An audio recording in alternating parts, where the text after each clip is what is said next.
hauntings since time began. Raw side paranormal seeks the truth, looking for some kind of real proof. Creaky floorboards and eerie dark mist. Grab your camera and document this.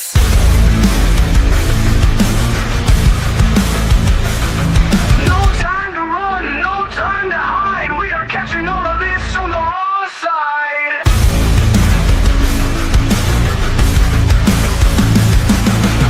A slamming door causes a fright. A shadowed hand appears in sight. Grab your REM pods and your K2s, or anything else you can use.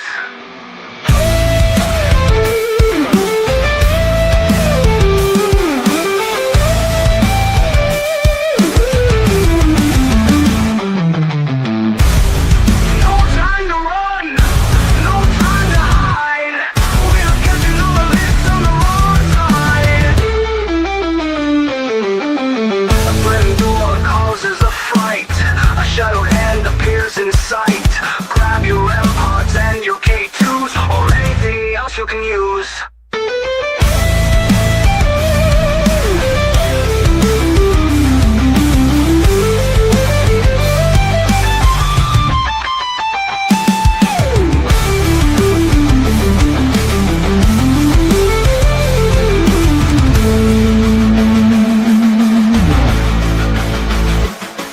No time to run, no time to hide. We are catching all of this on the raw side.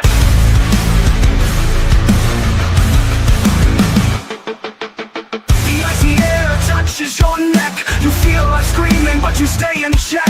All's rising up to take the magical flight. You can't believe what's happening tonight. Don't run, don't try to hide. We are catching this all on the raw side. Don't run, don't try to hide. We are catching this all on the raw side.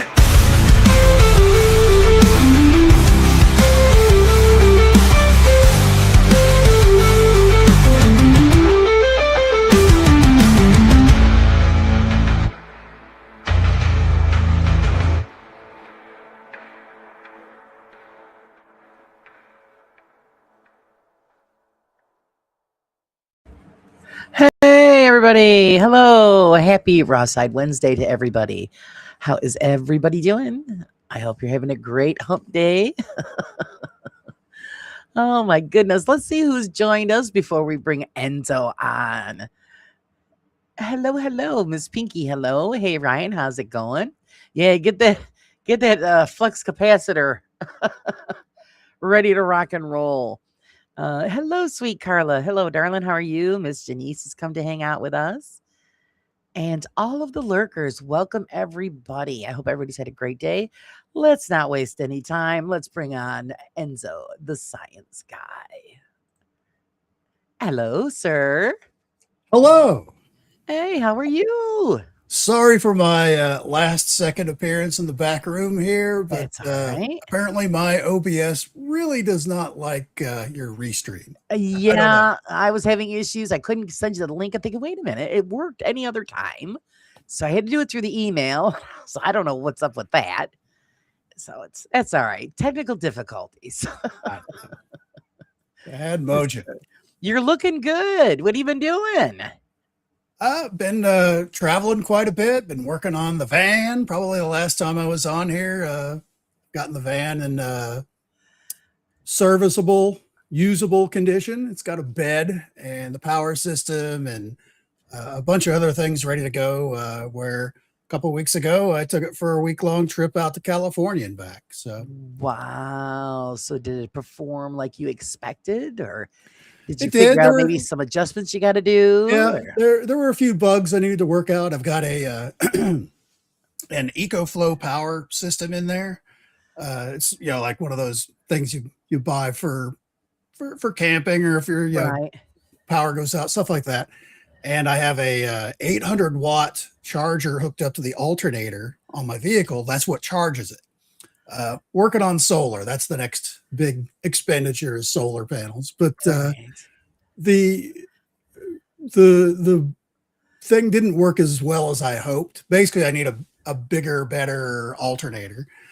for to get the full 800 watts. But you can adjust all of that. So I adjusted it down to like 600 watts, and it worked Right. just fine. So Fantastic. I've got that going for me.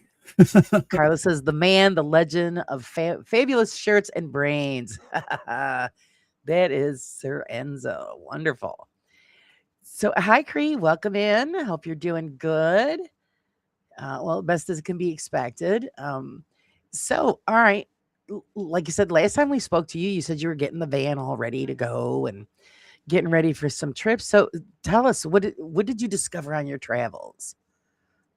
I actually have pictures I can show you. If you want to go through my vacation slides, we certainly can do that. All right, we can do that. Hey, Sage, welcome in.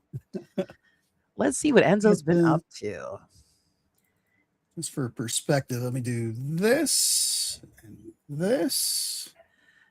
And I think this is how I share my screen. Let's see here.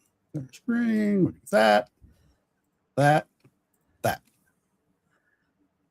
And oh, there it is. We'll add that. And there it is. This is the inside of the van that I've been working on. The black material you see here is all insulation. I've got sound deadening panels here, and the rest of it here on the bottom. This is it's a partial build for sure. You can see the cable over here on the left that goes to the air conditioner unit installed in the roof.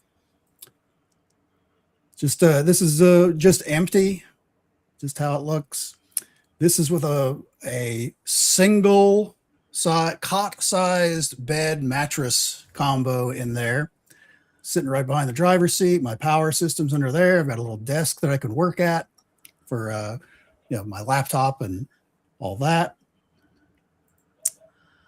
Different angle. It's when I have, of course, there's no windows anywhere in the back. Right. So whenever everything's all closed up and I pull off somewhere to catch a snooze, it's really dark back there. Oh, it's very, very dark. So there's the van. You can see the AC unit up there. But basically now, and I'm still, adding little things here and there, but this is enough to where I could get out on the road and basically drive till I get tired, and then I just pull off somewhere. And fantastic. Hey, Karen. Ooh, we stole your Enzo. Do you plan on putting kind of like kitchen facilities or anything there, or no? What I'm planning on doing is over on the right-hand side, I'll have like a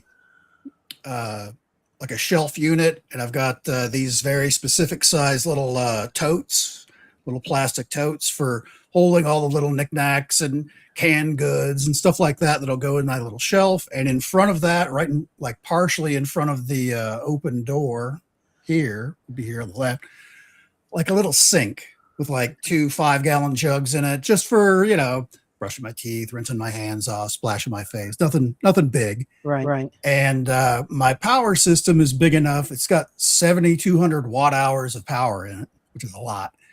But I have a lot of stuff that eats a lot of energy. But from what I learned on my trip to California, trying out different things, basically, I think I can be able to put a microwave in there as part of my kitchen kind of a thing.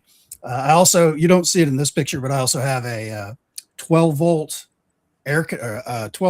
refrigerator freezer, like chest, ice chest style, that I can put all food or whatever. And I'm traveling around the United States. If I need something, I can just swing off at the next grocery store and just pick whatever I want. Throw it in there. So there you go. That's sorry guys about the echo. I fixed that. Is there an echo? Yeah. So at least it gets you going and on the road, and then you just add as you go along. So that's going to be excellent. It really is. So that's your first. You said California. Yep. Actually, there was kind of a pre-test of that, a paranormal investigation I went on. If I can find the pictures, I've got hey Nick, welcome so in. many pictures. Let me see if I can find it here. I didn't have it quite set up because I was futzing with my my system to try and get in here. The hell is it?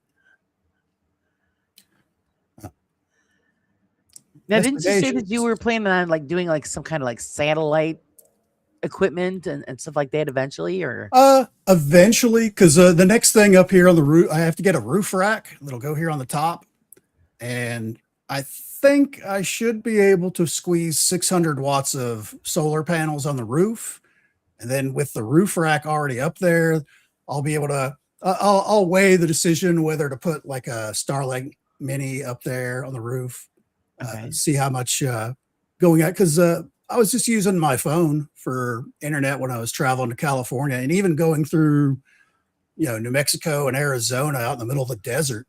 I was still getting 5G in a lot of the oh spots. wow, I was very surprised. I recently, well, last year, swapped over from I swapped carriers. I swapped over to AT&T. This is not a commercial. And there's so many places where I would just because had Verizon before, right, and I do a lot of all my friends and my group all live in Southeast Kansas, and I was always roaming down there if I got a signal at all on Verizon. So I swapped over to AT&T, and I'm discovering that it works kind of everywhere, or at least everywhere I've been. right, To be fair, there's a couple spots like out in Arizona, out in the middle of nowhere, because there's like the southeast part of Arizona that I travel through to get down to Phoenix, and it's kind of off the beaten path. There's a lot of national parks and things like that I go through, so there's not a lot of stuff in there. right. As it turns out, there are elk because I almost hit one. Oh, that's right. I remember you saying something about that.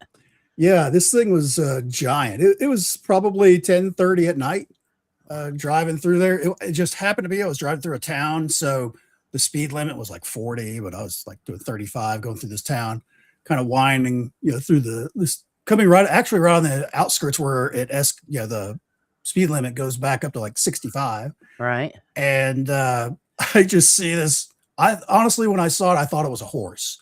Oh It my was so god. big, just so. And as it literally was like prancing when it went behind the vehicle that was in front of me, and then in front of my vehicle, and it stopped when it got into the opposite lane, and it kind of like reared its head back up to look at me behind it. And that's when I saw the outline of the head. It's like, oh, that's not a horse. That's an Eh, elk. It was yeah, big. that's a shocker. Thank God you didn't hit it. Yeah, that would have been mess. This would be like survivor pictures of the Yeah, van. right, right. Oh my But god. to get away from van talk, let's talk about where I took it for really the first time. Lives lost on its entire time during World War II. Nobody Wow. actually ever died on the thing itself, but there's a lot of energy still left in that boat. That's for sure. But anyways, after World War II was over, it stayed in service for a long time. They were going to decommit. They actually put it down in the Gulf of Mexico for training for the Navy after a fashion because the technology started moving pretty fast after World War II. And so it was a trainer for the longest time, and they were going to decommission it, but then decided at the last minute to put it back into service for the Korean War. So it was still trucking around the Pacific during Korea. Okay. And after that was over, it just kind of sat on the docks down in Louisiana for the longest time. And they finally, in the it was sometime in the early 1970s, they decided, all right, we're just going to scrap it because there's nowhere that, nobody's really like clamoring to get this thing for a museum piece. And there's already other museum pieces in some of the bigger places. But for whatever reason, the veterans in Oklahoma said, hey, we will take it. We'll even help pay to get the thing up here. We will have this piece of history in our backyard. We would love to have it. And so they did. And they put it on a barge and kind of went up the Mississippi and then went up the Arkansas River and found its way to here in Oklahoma. And it's been a fantastic place for it. Well preserved, well maintained, and all that until a couple of years ago when they had some flash flooding and it tried to float away. It was trying to go back out to sea. And you'll see this is the museum itself, along with a bunch of pieces and parts that they've collected over the years. I'm just going to run through some of these real quick because nobody really wants to see your slide. Oh, this is 8 May 1972 was when they got it in place, where they followed the Mississippi, the Arkansas River, all the way to Muskogee, Oklahoma. Wow. Had a giant ceremony, all that stuff. This was, they had this giant ditch that they had to dig from where, because there's actually around Muskogee, there's a giant couple of lakes plus multiple rivers that all come in there. So it's actually, even though it's in the middle of the country, it's a pretty robust seaway. There's a lot of water traffic that goes through there from all over the country. I was surprised. I didn't know. Yeah, no, I would have had no clue. Wow. But because this is the Arkansas River, you can see back here in the background where they just dug this big trench and then broke the wall there to let water in, and they just floated it in. Incredible. Yeah, there it is. Look at Coming back that. in. But let's roll That's through great some that of they these. saved it. Yeah, all the equipment was all still on there from World War II. It was just story after story after story as it told itself. This is one of the batteries that goes underneath of there. There were hundreds of them. It's something, I can't remember how many tons it is for the batteries itself. Actually, it probably says it right here. Isn't that But incredible? a lot of fantastic stuff. I will stop on this one. This is in the actual museum itself, but there was one very famous person that was part of the crew on the Batfish during World War II, Adolf Goldfarb, who went out on several missions out of Pearl Harbor, going all over the Pacific, harrowing adventures the whole time. And afterwards, though, after the World War II was over, I went back home and became an entrepreneur, and actually ended up being a multi-millionaire. He is still alive. He's like 102. Wow. Multi-millionaire, and he made toys to include, if you see at the bottom The there, chattering teeth. he invented the chattering teeth toy. That's Which hilarious. I was like, are you kidding me? This is the chattering teeth guy, and he made millions off of it. He made other toys as well, to include some kind of a weird cow contraption thing that you would put stuff in its mouth like you were feeding it, and milk or something would come out of the bottom of its udders there. This like weird vacuum form thing where you take other toys and it would like suck the plastic down on it so you could make a little shape, and then you could pour this other plastic material in there and carve it out and make your own toys or copy your own toys. But probably the other bigger thing here on the right was the Kerplunk game. Yes, we had that game. It had this tube with little holes marbles, in there, and there's like long toothpicks that would go in there with marbles, and you had to pull out the right ones so that your marble didn't fall or did fall. Oh, darn.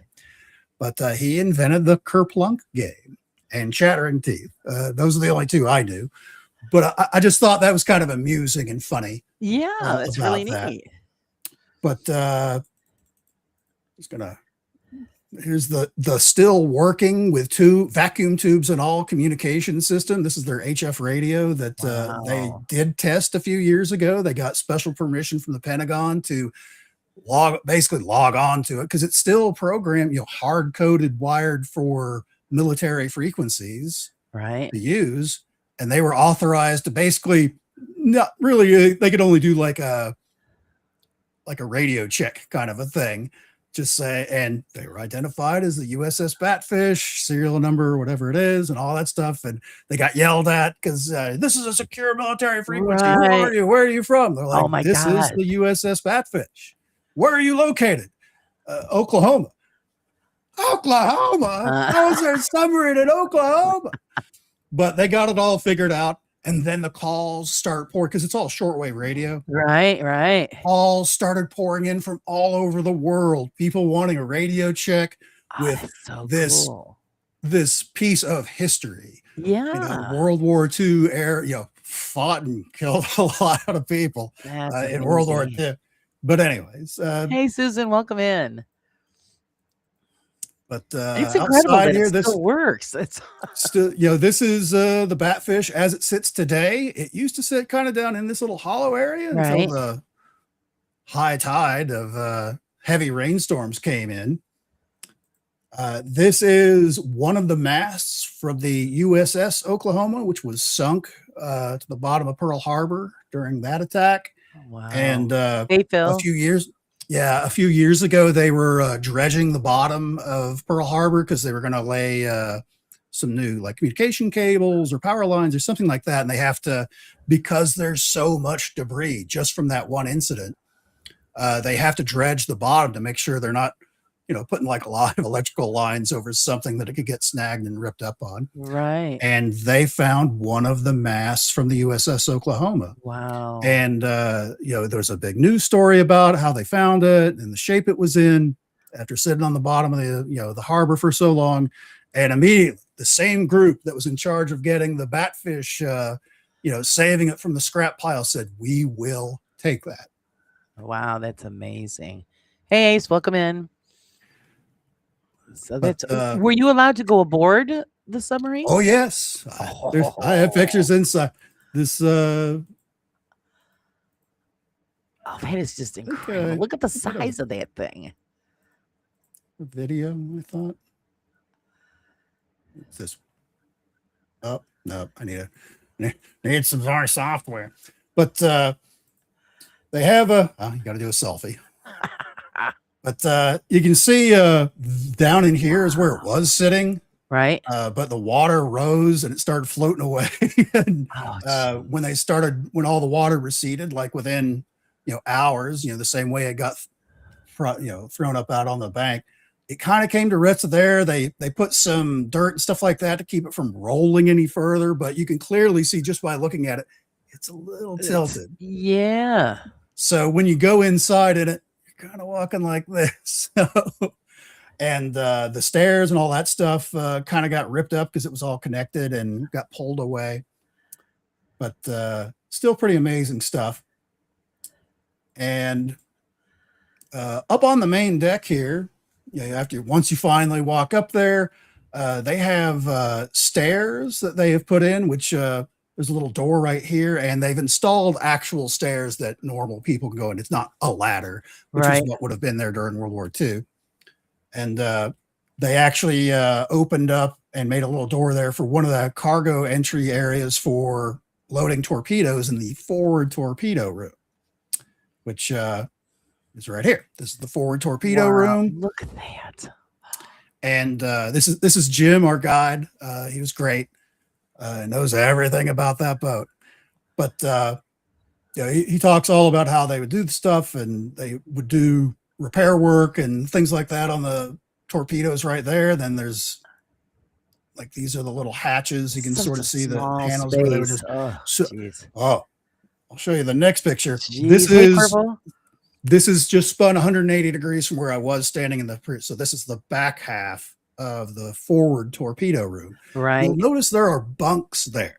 Yes. The normal crew complement when it would go out on missions during World War II for the Batfish was about 80 people.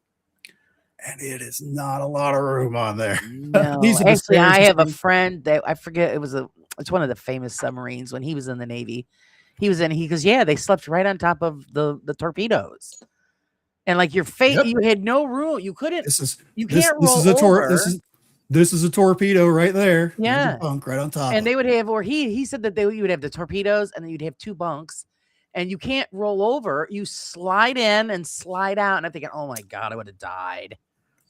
There's this area right here is like the common area, or like basically like the cafeteria, I guess, or it's basically where you would have a place to sit and eat your food in front of you, kind of a thing. And they would have to cycle people in and out of there for like a couple of hours to get everybody in and out. Go in, shove the food in your face, and then get right back out, kind of a thing. This is the most, this is the most open area through this little window here. That's the entire kitchen back there. Which is honestly smaller than the back of the pictures of my van I showed at the beginning of this. But there's no way I could You see, look at that. No way. Look at the This space you got. this is the main berthing area where you literally have 3 stacked cot-sized mattresses there Yep. that you would have to, as you said, you'd have to lay down flat and kind of shimmy in on these bottom ones. And this is only half of it. There's more over on this other side you can't even see because of the door. No way. And I'll point out, this looks like it's cramped and unusual right now, right? During whenever they would go out on missions, because it was kind of slapped together pretty quickly. It didn't have like a lot of like freshwater storage, no kind of like recycling system or anything like that, like all modern day ships and subs have, where they recycle and repurpose everything on the ship for the most part. So all of those 80 people were authorized 1 cup, like a measuring cup of water that they could use any way they would like per day. Oh my They God. could drink it, they could brush their teeth with it, they could take it and gingerly give themselves a little bath kind of a thing. But that was it, because they just didn't have a lot of extra water. There Right. technically there are showers on there, but I just didn't have enough water for everybody to use it. So everybody just got their little cup. However, in the galley, free coffee as much as you wanted. So that's how they were staying hydrated during World War II, was slugging back black coffee. Oh, that's insane. But this is like the communications Look room. at that. Christ sakes, my Where, closet's bigger than Oh, that. this is one of the crews that went out on one of the missions. That's the entire crew. It's like almost 80 people in there. But this is the communications room, where they did have a teletype kind of. It was very similar to what you think of when you get like a telegram. It Right. would just be like the type message, and they could send that out. They had a little keyboard there. Yeah. There's another keyboard that's just a regular typewriter, Royal typewriter there on the left. But this one was actually coded out where it would send the signals out for each letter, kind of a thing, Right. coded and all that stuff, so they could send and receive message traffic like that. Excuse me. And they had a regular radio that they could use too for voice type communications. This is they had, was it 8 or 10 different like parts of the submarine where it was like empty bladder areas and stuff like that. That's where all the air would get pushed around, and which basically controlled if you were diving or rising, Right. kind of a thing. And that's how you would maintain your buoyancy, going straight and level, and then you'd have to make adjustments to rise up the top. Basically, you're just moving compressed air from like one tank to another, kind of a thing.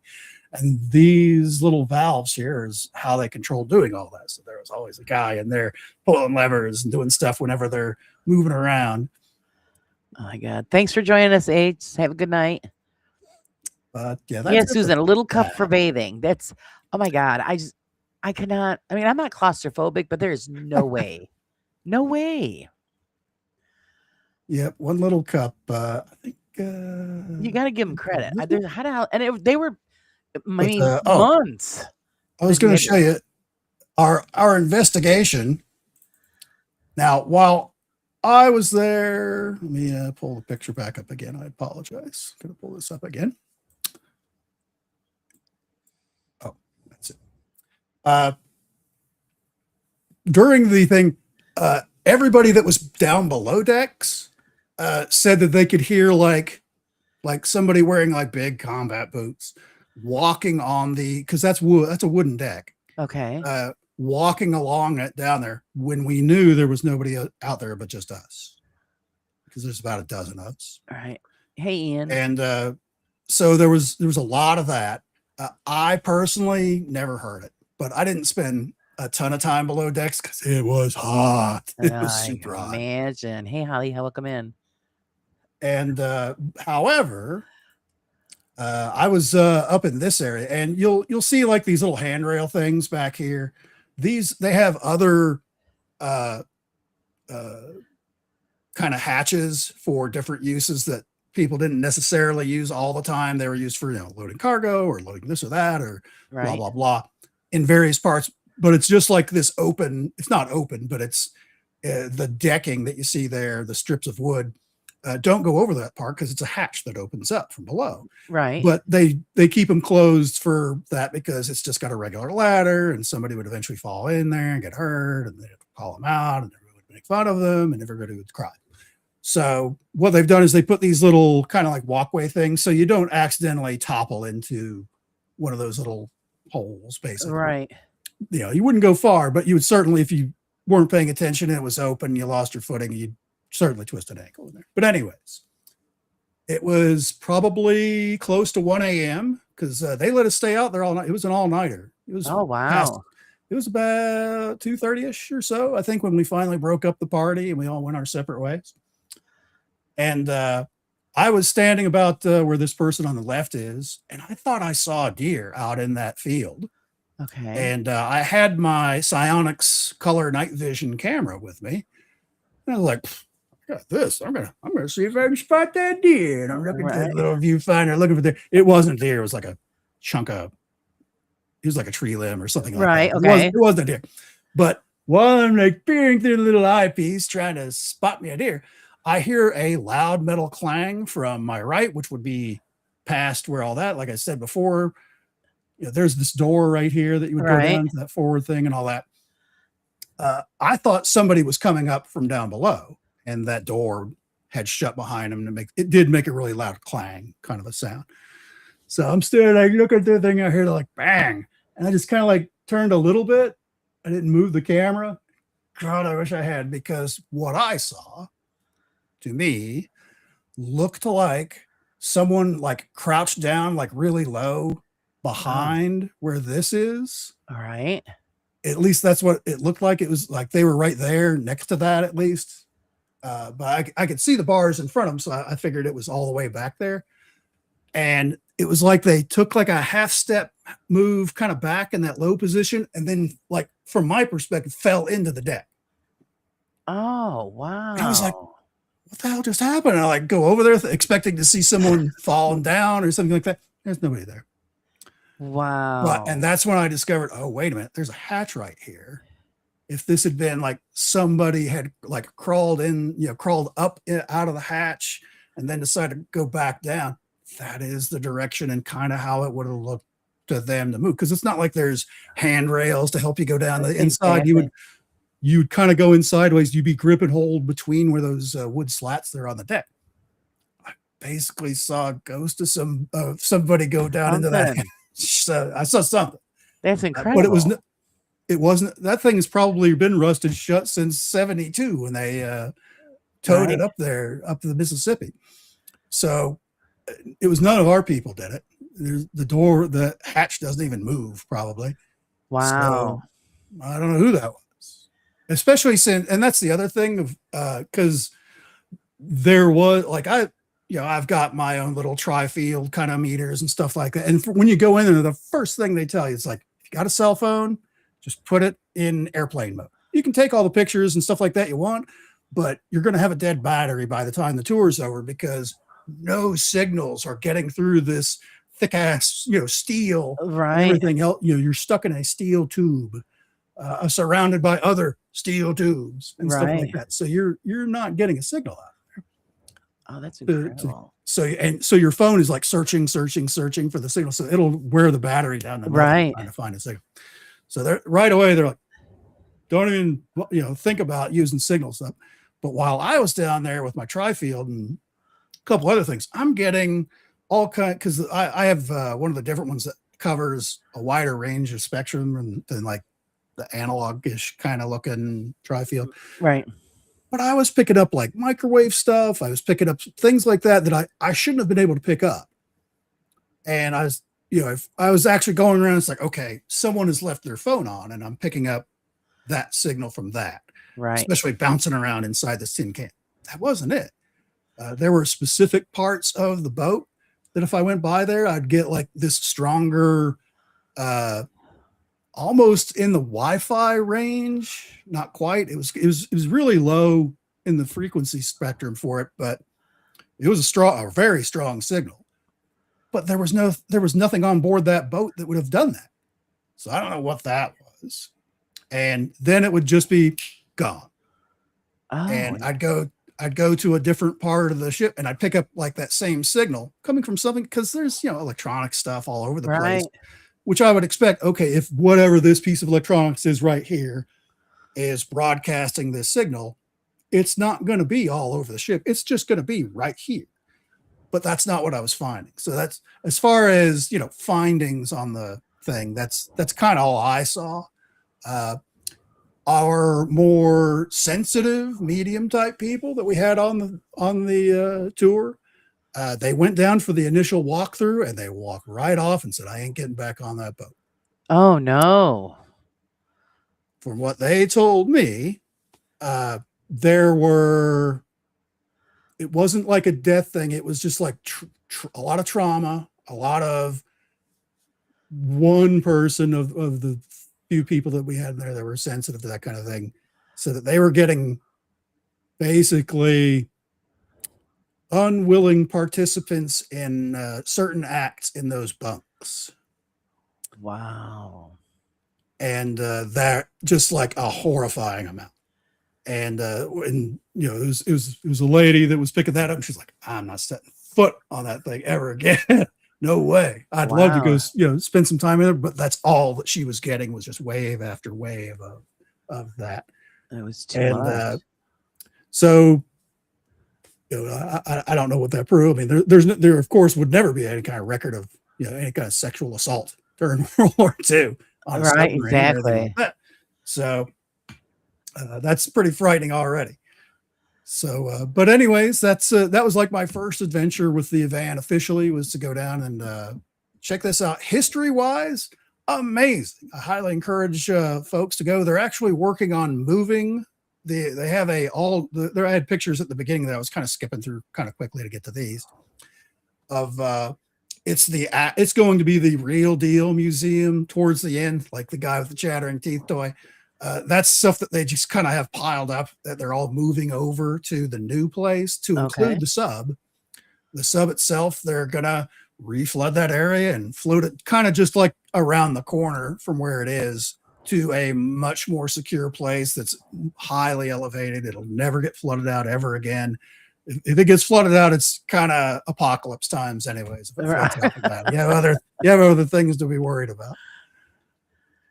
So, did anybody Uh, ever pick up any kind of EVP action, or no, nothing? Not really. Somebody had one of those phone apps where it says things, which I'm not a big Uh, believer in, right, and even that wasn't making sense. I don't even know how it was working down there, to be honest. But right, so you couldn't do like any kind of Estes method or anything, like, because radio's not getting down in there right, right. for that. So it was kind of tough if you didn't bring a very specific setup and tell everybody. And that's the other thing, is it's just all metal, echoey, everything inside of there. So Very even the difficult. slightest Yeah. movement on the opposite end of the boat is going to make a whole lot of racket. So to have everybody sit there and just quietly record and not get excited if you do hear something and Right. disrupt everyone else, it was kind of tough. So to my knowledge, nobody caught anything, but not for the lack of trying. There were some people that were down there for hours. It was a little hot for me. I'd go down for a little bit and then come back out and Right. Well, like you say, look at it's some of the other difficult. stuff. It's actually going to be very difficult to pick up anything because of where you are, what it is. Right. You know, So, the interior itself, because it's just, I mean, if you're a history nerd, which I'm not a giant history nerd, but I can appreciate just the engineering that went into this, and the brave men that went down there and risked their lives every time going down in that thing. yeah, It's scary. pretty amazing. So, yeah, thank you for sharing that. That was amazing. So, Yeah, they're expecting like the whole move and all that stuff. They may be working on refilling some of those areas to start digging it out, to let the water in and start floating it out here probably in the next month. They're expecting everything to be back in place for a grand reopening around Thanksgiving. So if you're in that part of Oklahoma, by all means, swing by and check it out. yeah, definitely worth it Just checking for the out. history alone, it's pretty amazing to basically kind of have free reign to wander around and an expert to ask all the crazy questions. Actually, I'm really shocked is that it has a wood deck. It's actually made from a very specific type of wood that's actually more dense than water. And Okay. because there's parts of, because mass plastics wasn't really a thing during World War II like we have today. They could certainly make it out of some kind of composite material today that you wouldn't have to worry about it. But for back Right. then, what they had was wood. And it's a very specific type of palm tree that they had a supply of wood, but it only grows like in Southeast Asia, which was kind of cut off at the time. Okay. Actually, some of the raids down there included wood like this, Yeah, they mostly would. because we've all seen the movies where the submarine's trying to be quiet and the enemy ships dropping depth charges down on top of them and all that stuff. And sometimes debris would get blown off of the submarine. It would still be intact enough to stay down there and be okay, but any kind of explosion or anything like that near where this wood stuff would be, if it blew off, if it's like regular wood, it's going to float to the top, and they'd immediately know where they were. Exactly. Yeah. Well, that's a good point. So they had to use this special type of wood that is heavier than water, so it wouldn't rise to the top if, Rise to for the whatever top. reason, it got blasted off. So yeah, no, I agree with you guys. There's no way I could be on a submarine, not for as amount of time as they were on. And What are you talking it's, about? There's all kinds of bed space right yeah. there. Just And the panic is if something goes wrong, you can't get out, so you might as well forget it. you're in bad shape if something goes wrong. Right, exactly. So yeah, that would be just a big no for me. But hey, all the free coffee you can drink. There you go. So you're going down. And also during the tour, I was like, so what were these guys serving up in the mess? What kind of meals were they getting there? They're like, actually, granted, it's World War II. There's rationing back, in the United States. So that's, food stuffs could get sent over for the war effort, all that, victory gardens, all that stuff. So you didn't have a lot of choices food wise, but the sub guys got the better quality stuff. Oh, because they were more than likely not coming back. Not coming back. So it's like having your last meal, That's Well, scary. that and plus just the extra thing, because everybody on a ship out on the ocean is going to be in a certain level of danger, but you could at least like step outside and smoke on a regular ship, or right. Look at the stars, or have a breath of fresh air. Sure. You're not getting that in here, because that's the other thing about this that I was getting to about the water. There was a bit of a funk in there. Yeah. Even today, it was kind of like, because it still has this lingering odor of diesel fuel, even though there hasn't been a drop of diesel on that thing since before they even shipped it up here in the 70s.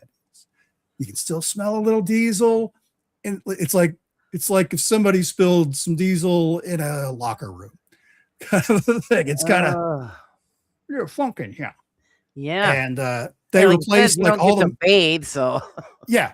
And that's the other thing is the guys sleeping in these bunks were hot swapping it, meaning when somebody was in the bunk asleep, when it came to be time for their shift, as soon as they get out of the bunk, the guy coming off shift would go right into that same bunk.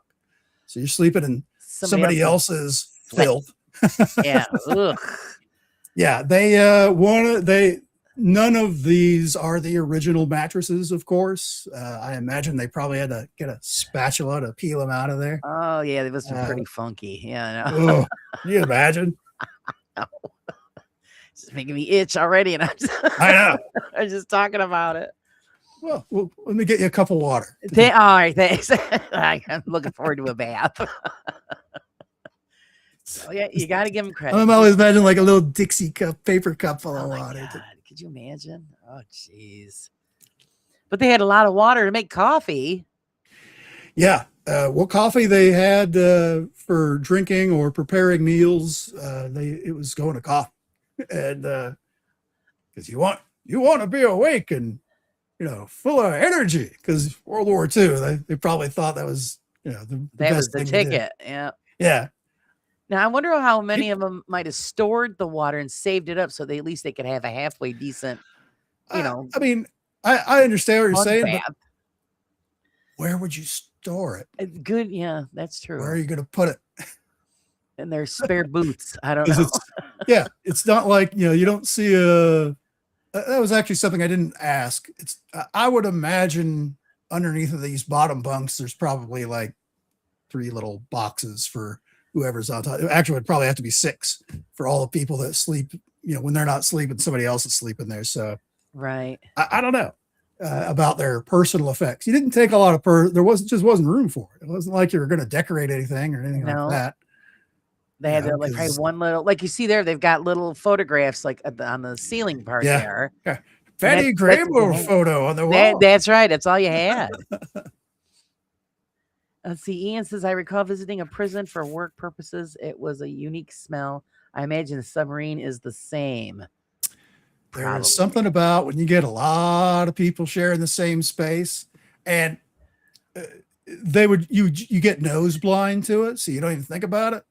So if they stopped off to like resupply somewhere out like in the middle of the Pacific, which happens sometimes, even the guys on the cargo ship that are offloading stuff with like a crane on the thing, it's like, I can smell that funk from here with all those hatches open and all those dudes up on deck being glad to like see the sun.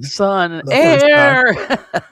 Now, to be fair, these are, like today, those guys don't see anything but the inside of that thing for 6 months. Yep.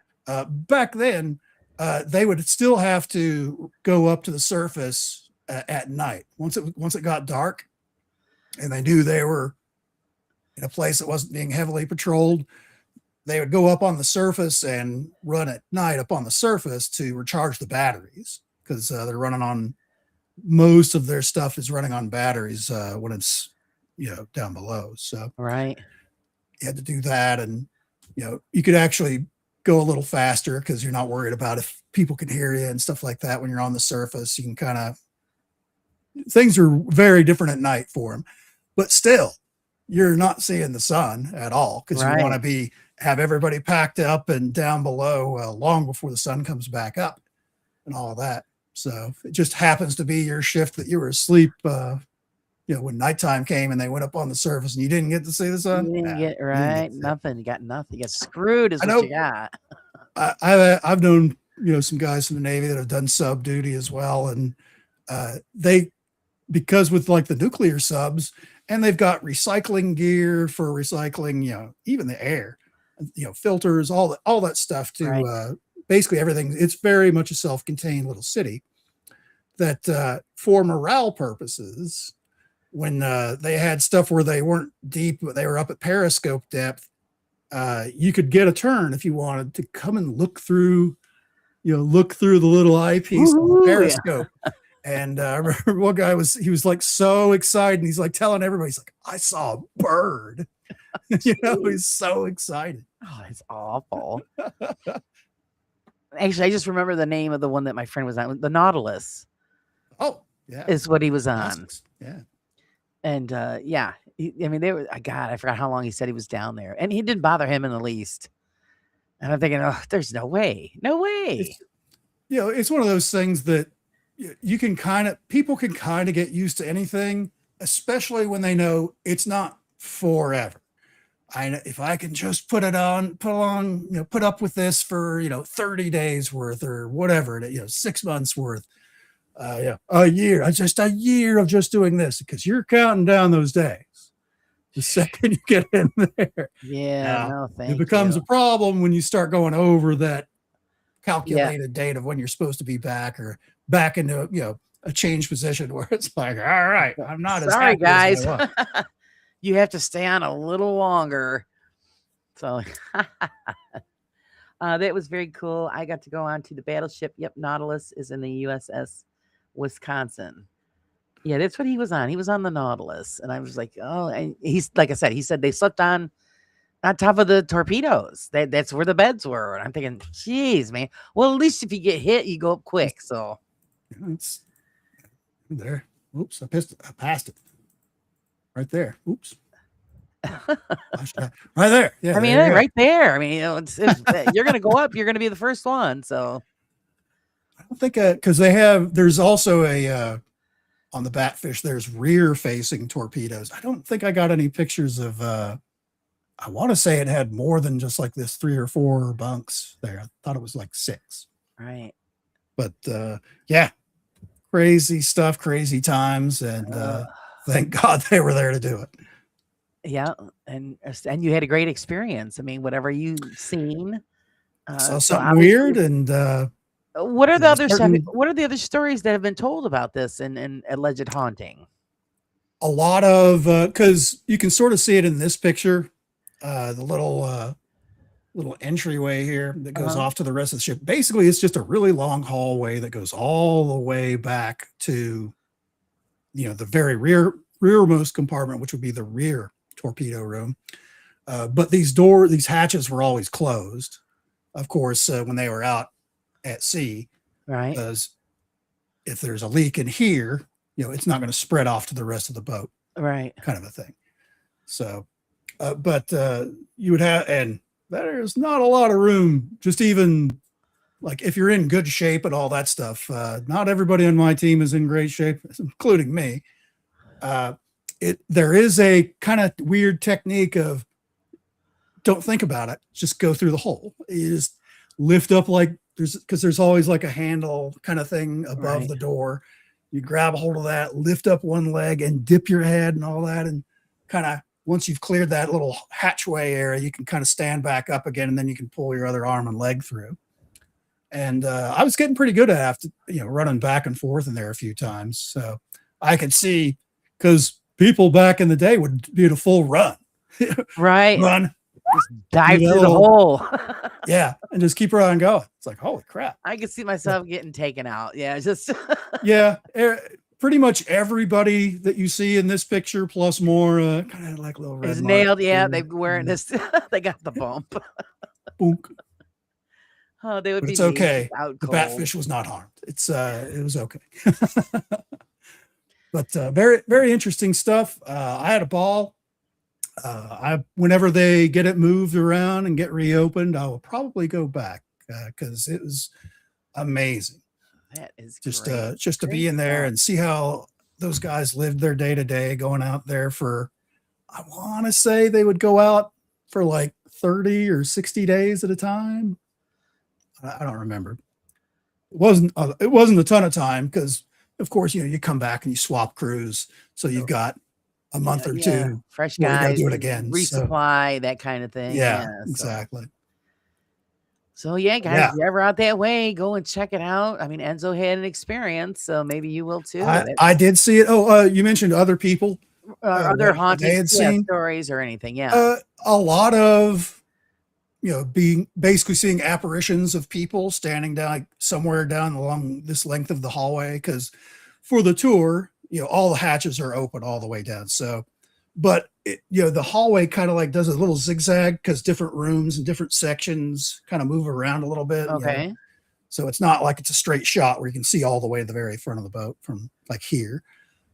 But a lot of reports of a lot of shadow movement, a lot of reports of seeing someone in like a khaki uniform, standing in certain areas, which if they're wearing that, they were probably one of the officers, which there's not that many of those on the ship. Right. But that's the other strange thing. It's like, who would this be? Because nobody died on this ship during the thing, but there's certainly some imagery being embedded somewhere inside of this thing. There's no stone, so we can't do the stone tape thing there. So I don't know. Right. What I'm trying to think of is maybe they did have some kind of trauma at some point during the war, and this is where they were either last stationed, so it's kind of like a residual type thing going on. I think what part of it could also be is these guys that are all down in there, even if they didn't like each other, they were a crew. They were a team of one. They worked together. Everyone did their thing, which was good for everybody. Everybody needed to do their jobs correctly and all that. So they were like a well-oiled machine, kind of a synchronicity machine, kind of an idea. So I imagine, when you're, there are no atheists in foxholes. Nope. And they're, I imagine there's probably no atheists at the bottom of the ocean either when stuff's exploding over your head. Like you have to be brave, first of all, just even to live in one of those things. And it's not like they had a lot of choices. I mean, I'm Nope. sure there were some people that just were claustrophobic and that kind of ruled them out there after the first minute. That took care of that. You be down there for a while. You get over that really quick. But I'm sure they, back in the day, they'd be like, they get a slap in the back of the head and like, suck it up. Yeah. Pretty much. And because they could be making up a story, because most of those people were all draftees. It wasn't a ton of people getting volunteering to go out there, and this little tin can that was hastily slapped together in a shipyard and thrown out into the ocean. It was my father-in-law was a frogman, a demolition frogman. Yep. During the Korean War, so there was stuff that he had to do that he wasn't too thrilled about, and you had no choice. Yeah, got to do it. You got to do it. So he didn't talk much about it. So those are different times too. Things were handled a lot differently back until basically when mental well-being and health wasn't really a factor until we saw up close some of the people coming back from Vietnam. Prior to that, from Korea on all the way back to World War II, in those days, it was like, he's got shell shock. He'll be fine. All right. Yeah. And, terrible. And basically it was like, if you had a tough time, keep it to yourself. Nobody wants to hear you whining, kind of a thing. Yeah. No, they didn't say a word. Yeah. And that's what a lot of people did. They, took some, even like good times, they would still take that to the grave with them. Yeah. So my father-in-law didn't say much at all. We're lucky we got that part out of him because we never knew what he did. And then one day he told my husband, and my husband was really impressed. His father did that. Frogmen back in the day, because you're swimming up rivers and playing explosives on bridges and stuff like that. Yeah. That was the precursor of the Navy SEALs. That's what it kind of transferred that job and a few others underwater. There's like an underwater demolition. There's like multiple jobs that they recombined them all into what we now know as the Navy SEALs. So right. He was part of the wrestler that ran for governor in Minnesota, Jesse. Ventura. Yeah, he was a frogman during Vietnam. Yeah. So he did that during the Korean War. And then he would have to get under the ships and put the explosives under the ships. And so I'm thinking, to look at him, I wouldn't think that was something he did, but that's what he did. And that's all we knew. We didn't know he wouldn't say anything more.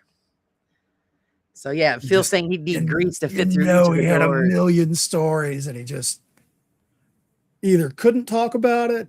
And that's the other thing is when you're doing like super secret stuff like that, I think sometimes you're not allowed to talk. I think that's what it was. He wasn't allowed to talk about it.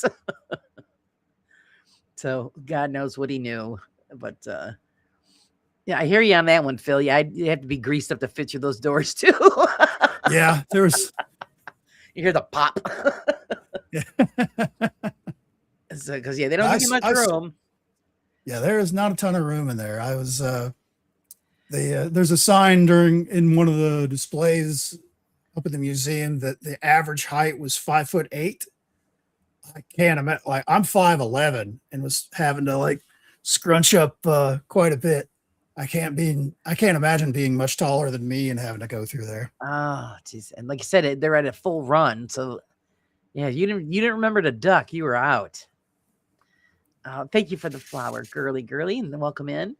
Let's see. Ryan says my grandfather was supposed to go onto the USS Indianapolis. He got bit by a spider on the island I don't even know what the hell how to say that. Maybe Enzo knows. Tintan? Tinian is my guess. I'm not familiar with where that is. That's South Pacific. There's a zillion little, more or less just a sandbar that they decided this is a base now. Yeah, yeah. So he said he had to stay back. Good thing, because that's the ship from Jaws that sank and sharks swarmed. Oh God. If you remember Quint's speech, where it gets Yeah. somber and it's talking about, Yep. it's like, hey, what's that tattoo? It's like, I had it removed. Well, let me guess, mother. No, that was the USS Indianapolis. And Hooper gets wide-eyed. You were on Yeah. the Indianapolis. I remember that. So yeah, that's see, he was, thank God he got bit by the spider. Spider pretty much saved his life. Yeah, that's a good thing. Wow. That was a very, very bad scene. Scary, scary. So wow, but that's great. Thanks for sharing that. That is just awesome. Yeah, super fun. If you're a history buff, certainly go. If you happen to bring along your PKE meter and a few other things, you can see if you get anything. I had weird stuff that I was picking up in there that I couldn't explain. And I was the only person that saw anything out of our group too, as far as that goes. It was actually, there wasn't a ton of evidence in there. It was just because a lot of our stuff we use is heavy electronics, and if it's got to be connected to the internet, you're not getting it in there. You're not getting anywhere. Yeah. Because they were asking me, it's like, hey, did any of your guys bring along, your Estes stuff? And it's like, how are you going to use it? It's not going to work out here. Yeah, no, you're not going to get. I guess if you did it up on the deck, I guess. But so there's certainly, and it's actually a good case example where maybe your regular thing isn't going to work in the place you're going to go. Maybe and so yeah, you got to seek out a different way to see something. Might have to come up with a different game plan from what you're used to, because exactly normal isn't work. So hopefully that's what we're hoping, that now people are making different strides in the paranormal, and they're going beyond the barriers that we put up for ourselves, because the old stuff isn't working any better than it did a long time ago. So and always a little questionable. I'm glad that now people are stretching out and doing different things. So that's really great. Yeah. Now, when you went to, go ahead.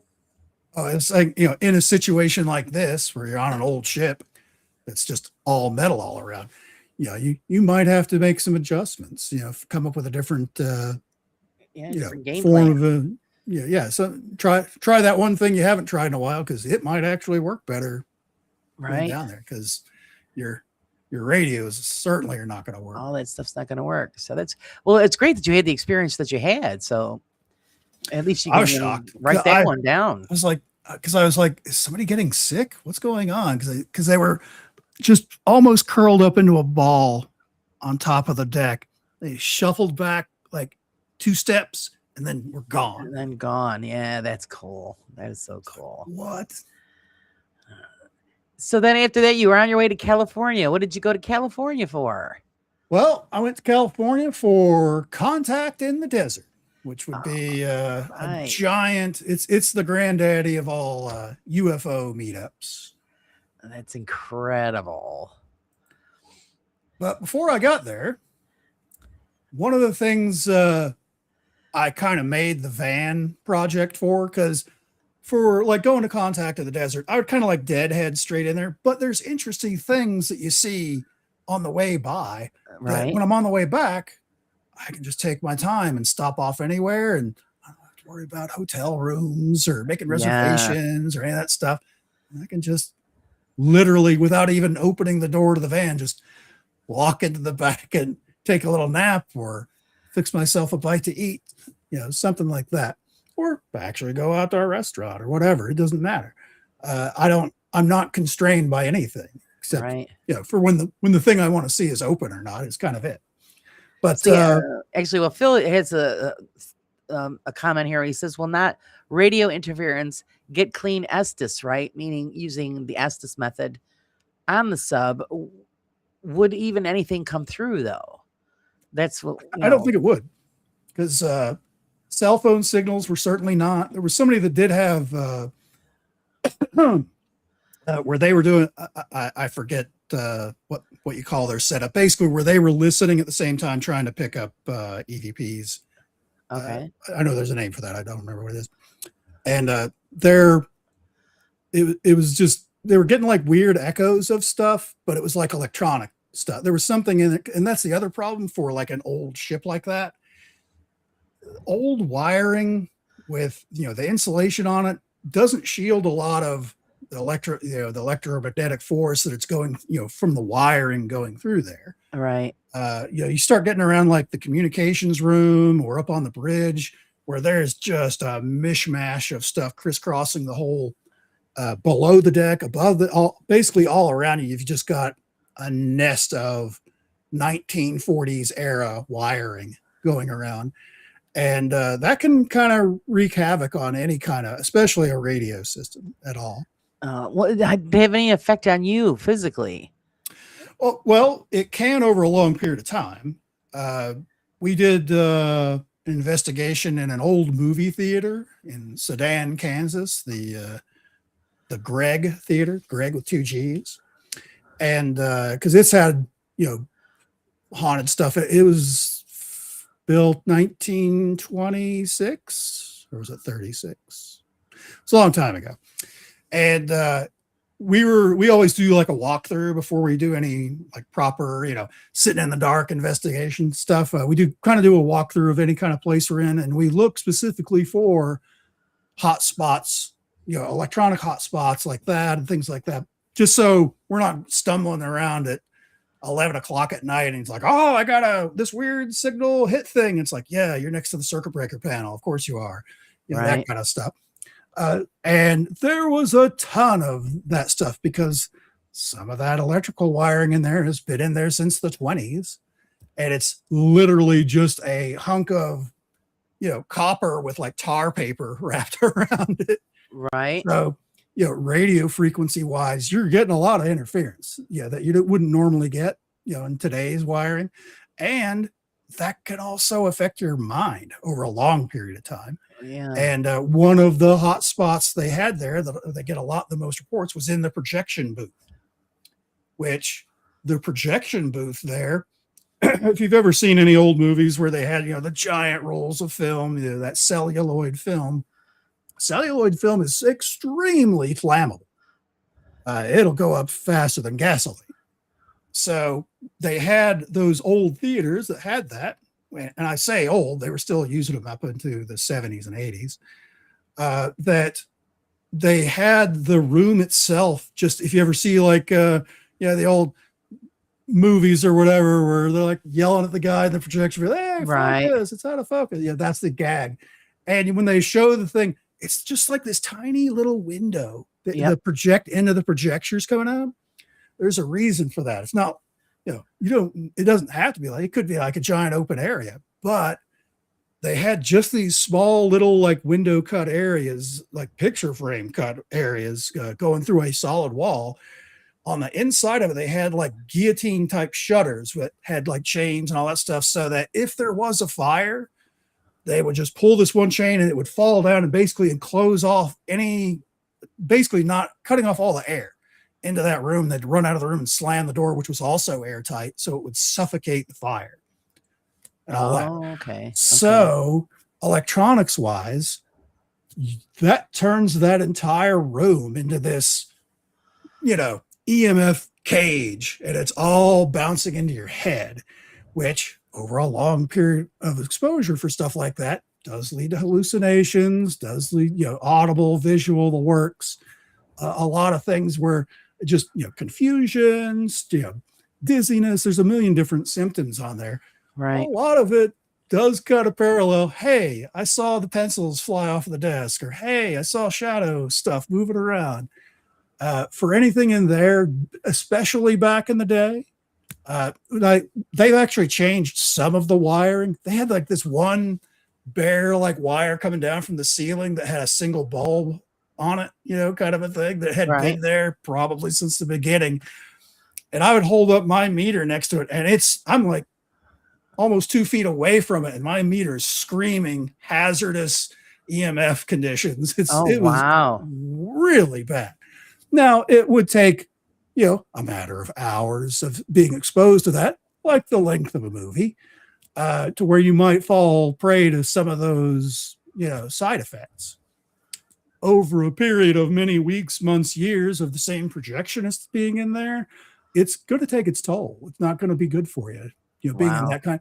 It's the same Right. reason why they don't build housing units underneath of electrical lines going at, those Right under giants on the big by the metal tower. transformers. Yeah. Yeah. It's for the exact same reason, because all that stuff it's not good for you. Right. Phil said, so old wiring still carries EMF. Thought it Oh, yeah. still needs power.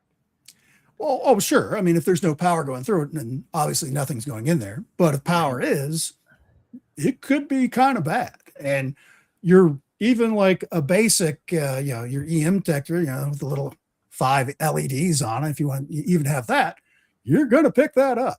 Right. You probably don't even have to get super close to it, like that one I was talking about, where it's just a chunk of copper with tar paper wrapped around it. Yeah. For it's just, that's not protecting you from it. That's basically just keeping you from running a ladder into it and shocking yourself. Right, and getting electrocuted. Yeah. So there's things like that, in kind of, especially if you're in kind of like an industrial area where they've got a lot of energy running through big equipment and stuff like that. That's something to be aware of if you're doing any kind of investigation like that. Is do yourself a favor and do a little walkthrough first. Check those areas, because in the basement area of that same place was this fuse box. Right. Classic, the round screw-in type glass yes. fuse box. That was a screamer too. It's like, oh, I wonder if this is active. Oh, okay, yeah, that's a lot. So, And it's right. stuff. It was right at the very bottom of like a short set of stairs, so your head was like right next to it as you were walking next to it. Oh, So, wow. not that. That's not saying that all activity that's been noticed in there was because of that. That we later that same night I saw shadow movement. I got a weird thing on video of there was somebody trying the Estes method kind of thing by themselves, where they were the listener, and somebody else was talking, asking questions. It was the first time they'd ever done it. And so I was just shooting video of her doing it for her first time. And she was sitting in the movie. We were out in the theater. So she had like a row of seats in front of her and behind her, all of that stuff. She's like 4 or 5 seats in from the end. I'm standing right in front of her. And it looked all the world like just the shadow. It was like someone was sitting next to her and got up and moved, but it was only the shadow. Oh. Because I saw the shadow there was a shadow that I thought was just a regular shadow sitting like in the seat next to her. And then it started moving down the row. I could see just the shadow moving like 3 or 4 seats. And then I lost track of it. And I was like, what the fuck is that? I was like looking around. What is this? Yeah, that's wild. That was weird. I got this other on video. It looks all the world like someone had like a laser pointer and was running it back and forth across the seats that were in front of her as she's doing the Estes thing. Nobody had a laser. The only person that would have had a laser would have been me. Right. Because I get that nerdy. But it looked all the world like somebody just had a laser pointer. It's kind of going back and forth like the 3 or 4 seats directly in front of her. Oh, that's incredible. I can't explain that. It's like, what is that? Where they come from, right? Yeah. Yeah. Ian said he used to know an old-fashioned projectionist. Always claimed whenever he ran a test run of a new film, he would see a ghost in the stalls enjoying the show. That's wild. There was a theater that we did that's it's one of the older colleges that dates back to, it's pre-World War II. So it would have been like in the 30s. And they had a giant stage area that they used for like school plays and stuff like that in the college. And, the band would, they'd set up like an orchestra up there for different things and all that. But I guess when it originally started, because this is a religious school, that was the main Sunday come to meeting place kind of thing. That was like where they had the pulpit was up there, the whole spiel. And there was an area above it, like a mezzanine above it, where they had lights and stuff like that, and the person that controlled all the lights and all that. And I didn't see it, but I've known plenty of people that have said that during presentations, they would see someone sitting up there, like not enjoying the show, but probably like one of the engineer sound tech guys Right. up in that area. So, okay, Sage has a question about the photograph that you are posting. Ding, ding, ding, ding. That is from the Blythe Intaglios. We got talking about electronics and we got way off Right, course. right. We got off course. Thank you for steering us back on the track. We're no longer in the weeds, everybody. Hang on. Driving from Phoenix into where Contact in the Desert is, it's near Palm Springs. It's just outside of Palm Springs. You take the 10 going west out of Phoenix. As soon as you hit the California, Arizona border, as soon as you cross over the river, it's a little tiny town called Blythe right there on the north side of the road. And they have these giant, the Blythe intaglios. If you're not familiar with what that is, an intaglio is a etching in the ground to make a much larger pattern. Think the Nazca lines. That is an intaglio, where they, instead of like building a mound like Serpent Mound in Ohio or in various other places, they don't, they don't have enough dirt or whatever out in the desert, where basically they scraped off the darker kind of volcanic rock that's on the surface out there in the desert, where it's just plain, sand, sand colored sand underneath of it, which looks way brighter. And they have several figures out there that it's been out there for so long, they're not exactly sure how old they are, because none of the local tribes are sure either. Somewhere probably between, late BC to probably in the 1200s, would be a guess. But anyways, you've got this sitting right by the road. Of course, you have to have an action shot of the van stopping by. That's right. But yep, Blythe and Wow. Taglios. That was a good call. Go out there, as you can see, it's a lot of scrub brush and a whole lot of rocks. But it's not an amazing display, because looking at it from the ground, it's like, this doesn't really look like much. But you can sort of see in some of these bottom pictures from the sky, That's what got they like look the like. shape like a guy. There's Yeah. like a shape. They're not sure if this one is like a horse or a panther, according to some tales, stuff like that. It's pretty interesting. Over the years, they've gone, because as it says here, this man, which they believe legend-wise, this is basically God. This is the creator. Okay. And this is 171 feet tall. That's how Wow. big that is. And we will move on here. And that's kind of what it looks like from the ground. Is you've got these there. This is, the guy's head. There's Right. his arms stretching out. There's his body. And it's just, if you look closely at some of these, it's literally like they went out there with a broom and knocked all the big rocks off and then just brushed it down until the lighter stuff underneath. So you have these giant, amazing figures there. That's it. That's a close-up of one of the ends of his arms, which, Wow. according to the little placard, which we'll see here in a second, you can sort of see individual fingers. Yeah, I was gonna say that. It looks like fingers. Yeah, and that's what it is. And honestly, if I had not read it on the little display sign for this one, just this, I wouldn't have known. Apparently, there's also toes coming out. And if you look very carefully, this is a male. Yeah, I noticed that. Yeah. Interesting. Isn't that interesting? And What do these date back to? well, and that's the thing is probably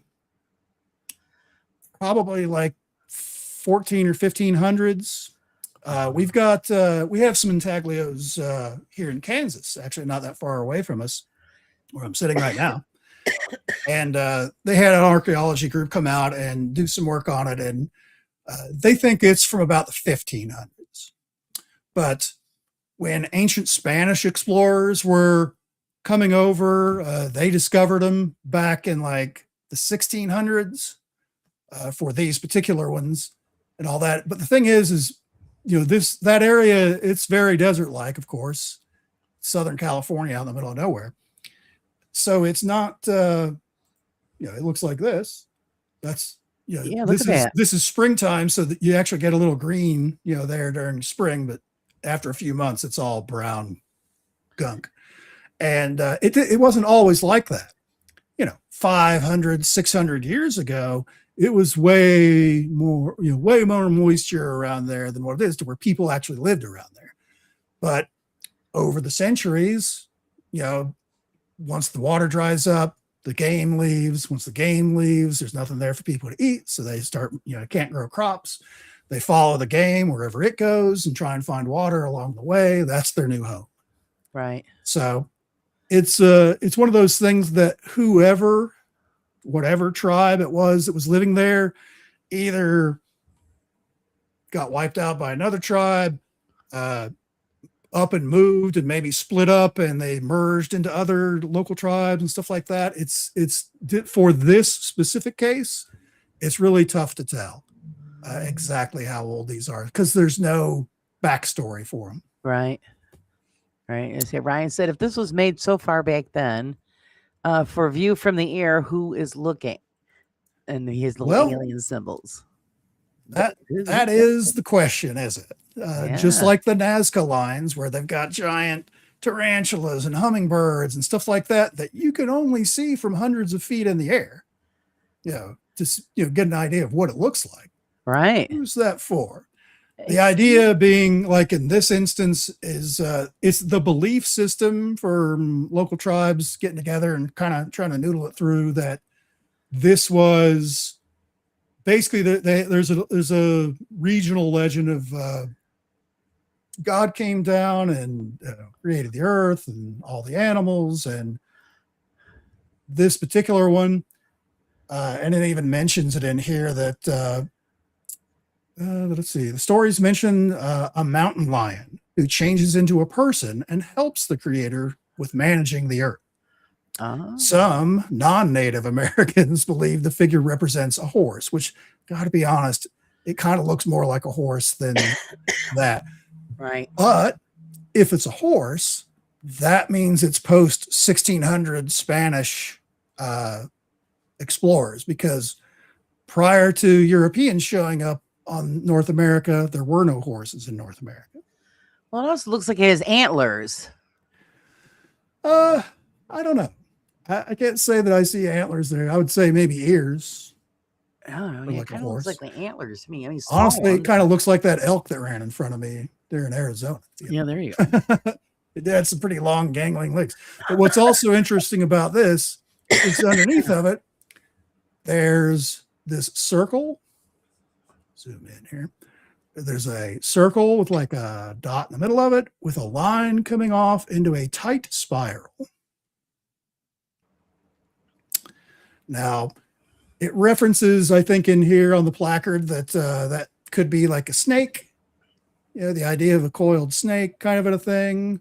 A lot of cultures kind of have like this swirl pattern that some believe may be related to something else in the sky.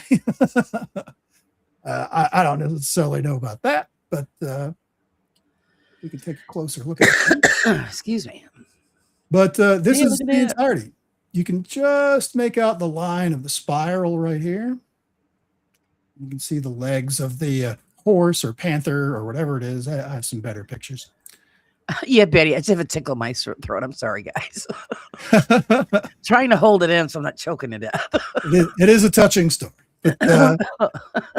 But even like looking at this, you can see all the rocks that are just sitting around, and then it really does look like they got the guys from the curling team with their little brushes out Yeah, there and just kind of and it's amazing how it's squished around. lasted as long as it has. And that's mostly because of out in the desert nowadays. The last couple of 100 years, the weather doesn't change that much there. They don't get a ton of rain. You may have noticed on those previous pictures there were some like extra arcing lines. That's from dudes on four-wheelers running around up there that didn't know any better. That's why they had to put a fence up. Okay. But I don't really see, this is the head of the whatever it is. I'm not seeing anything like antlers exactly there myself, but it's all left to interpretation. Oh, you would think the wind would have some kind of effect on, wearing it down, but Yeah, probably. I mean, that's why, in the previous one, you can just barely see that there's like fingers and toes and stuff like that. If you do some research on this online where they have some older aerial photographs from like the 40s, because the stuff's been around for a long time. I mean, original settlers that were going out to California used it as a waypoint. It's like, oh yeah, here's those big weird things drawn on the ground. Big donkey looking. No, we need to go that way. Yeah. You turn left at the donkey. That's right. Turn left at the spiral. Yeah. Keep heading straight. Thank you, Betty. Got it. Yeah. So Ryan says the swirl is associated with the legends of Atlantis and other things like portals and hidden worlds, maybe inner Earth. But yeah, this is actually a close up of the head here. Right. So, is there something there? I don't know. But yeah, the swirlies for a lot of cultures, they seem to think is like a portal to wherever the gods live. Kind of an idea. Oh, okay. Pretty cool. It is pretty cool. It's just me standing there. But yeah, look at that. That is just the weirdest thing. Yeah. Especially the shape of the head. Yeah, very light bulb shaped head. Yeah. Why would they do it in that form? And again, like I said, the squareness of the body and then the length of the arms and the leg. I mean, the blocky body and the super skinny, spindly arms and legs, light bulb shaped head. Kind of like that thing at the end of the Close Encounters of the Third Kind movie. Exactly. Yes. So they know something we don't know. Steven Spielberg, he knows it all. He's actually an alien and nobody knows it. Yeah. But yeah, that's cool. Yeah, and this is a second human figure thing, that is out there. There were a couple other shapes. This one I feel is slightly more defined than the other one we saw earlier. Yeah. You can certainly, at least a lot more. It's a lot more of the regular sand I feel is exposed than the other one is. Yeah, Pinky says it's an artistic impression from an alien, maybe. Maybe, because that's the impression I'm getting by just looking at it. It's action shot of the van in the wilderness. It is very pretty out there. This area is not that far off of the main. Well, I say main road. It's a 2-lane, road. But when I get out there, it was when I drove out to California. I didn't get tired until I got I was sort of tired until the elk ran out in front of me, and then it was like, okay, yeah, you were wide awake then. Talk about. I was able to make it just west of Phoenix, and I pulled off at a quick stop there along the way and zonked right out for about 4.5, 5 hours, and that was great. I felt fantastic waking up. So by the time I got to here, this is only a couple hours away, and it was about 8:30, 9 o'clock in the morning. So it wasn't hot yet. It was still kind of cool, but it was dead silent while I was out there. There was no wind. Maybe every 10 minutes you might hear like a tractor trailer bouncing along the road, which was further away. Actually, I imagine my van made similar noises getting up the path to get to this place. That is a rough road. You're not making it up there in a sports car or any kind of, if you don't have good clearance, you're not making it up there. I was able to wind my way up there in the van, surprisingly, but yeah. Park there. Back to civilization. Back to civilization, get checked into the hotel. I was on the unfashionable golf course side of the hotel instead of the swimming pool side. You got robbed. But Oh, wow, look at that. It's incredible. Yeah, this is inside of, they have like this main square. Here's everybody's rooms up in here. And when you look kind of straight down, they have this big archway kind of stairway that comes from the lobby. And there's a big hangout area here. And then, of course, the most busy, important place is the bar. Of course. Right there. And I want one of those signs they got hanging up there. I want. Let's see, 1, 2, 3, 4, 5 stories tall. I don't know where you're going to put it, but I would just wallpaper the room with it. They would work for me. The wall, the ceiling, the other wall, just going all the way across. Ramp it all the way around, yeah. But gotta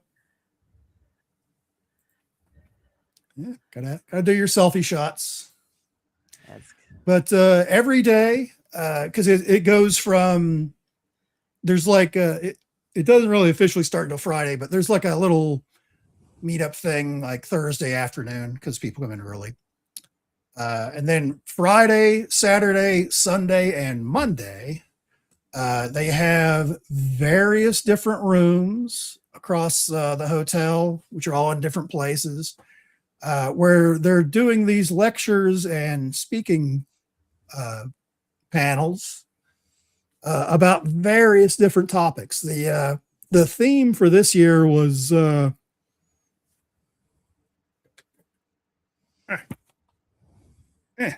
infinite realms.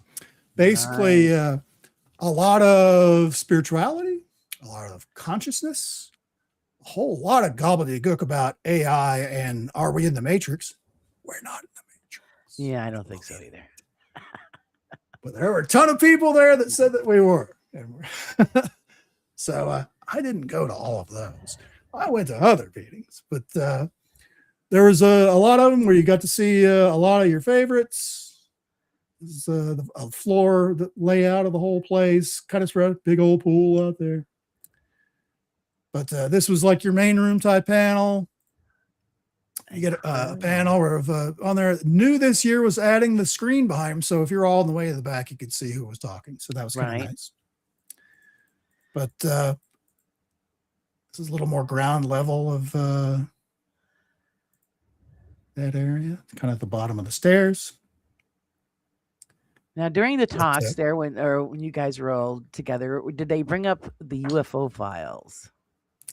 Oh yes. What was the discussion about that? Actually, I got into I won't say an argument. It was more of a heated discussion, right, with a few people. One of which was kind of a big Hollywood star, where I was like, they're never going to tell us anything. They're full of crap. Government's never going to say. It's like, I kind of agree with you. However, would you imagine 10 years ago, you'd be sitting here arguing, they're not giving us enough information with a bunch of UFO nerds with a whiskey in your hand? I mean, really, we've gotten a lot, compared to what we would have thought of several years ago. It's like, all right, that's true. Right, yeah. But it was there was certainly plenty of discussion there. There's honestly a lot of it because I talked at length to quite a few people. One of my favorite things going to this is not even like the lectures, because if you're interested in this topic, you probably you have your favorites, you have the people you like, you don't like, and if you see them here at the convention, that's great. When they're doing their presentation, it's all the same stuff you've heard them talk about on YouTube or TV or anything like that. So, hey, Candy. Unless something happened like within the last couple of weeks that they're specifically going to talk about, it's probably going to be a lot of stuff. But if you're like a big fan of that person, I guess it's cool to see him talk live or whatever. Right. But for me, the more important part comes after all the presentations are over and all of that, because all of those same speakers, they're hanging out here. Here, sorry, went the wrong way.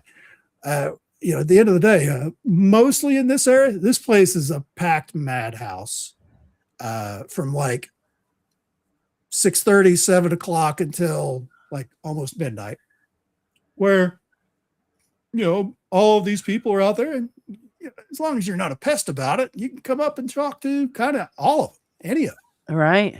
It's not a big deal, and I personally like hanging out outside. There's a bunch of chairs that sit outside all night. I like hanging out there because it's way cooler, and it's actually kind of loud in this room at night because there's so many people in there all trying to corner the poor host of whatever podcast they're on, trying to convince them of their point of whatever it is. But just sitting around, just chatting with people, and you get the most amazing conversations. It's my favorite part of the whole thing, is just sitting around chatting with people, because everybody that shows up at this, and by the way, this year, I don't know what the actual attendance numbers were, but this hotel, it's a big health spa, kind of swanky kind of hotel that they hold this in, which you don't have to stay there if you want to attend any of it. You can stay at a cheaper place down the road. You're just not going out sharing a whiskey and driving down the road down there, afterwards, which is what I do. I drink a whiskey and then stumble back up to my room. Right. But that's the only reason I stay on property, because it's just easier. But everybody out there chit-chatting from all over the world, from wherever they come from. This year, the entire hotel was sold out back in February. Wow. So there was a lot of people there, a lot. And even more people staying, off campus, kind of, so to speak. So I don't know what the actual numbers would have been. It's the busy. This was my third time there, and it's certainly the busiest I've ever seen it there. Do you think it's because of the thing with the UFO files made it more of a hot ticket? I think the UFO files, just the last few years of the congressional hearings and stuff like that, it's become a little bit more mainstream. It's not the taboo topic of, oh, you're like UFOs. Oh, you're a jerk. That kind of attitude has kind of gone. I mean, when you got Neil deGrasse Tyson switching sides and deciding to saying, there's more and more of the stuff going on. I mean, you got to open up your eyes a little bit. Sage has a question. She wants to know what was one of the coolest things you did, you experienced on your road trip. What was one of the coolest things to you did you do experience on your road trip? I didn't do a lot of visiting or stopping on the way back home, because once I get like the solar panels installed on the van, I'll do a lot of just kind of, I'm going to go that way and just go. So it's only a partial build, so I can't really spend a ton of time at any one place, because the only way I can charge batteries is by driving, like I talked about earlier. So really, the Blythe Intaglios was probably the coolest thing on the road I've seen. In past trips, I've done like smaller stuff, like stop off at Meteor Crater, and got the mug, which is in Arizona, which is like a mile-wide crater from a meteor that hit the Earth about, I think it's 30 or 50,000 years ago. I forget. Just this giant hole in the Earth. And again, because it's out in the middle of the desert, it's very well preserved and looks practically exactly like what it looked like right after the impact. Wow.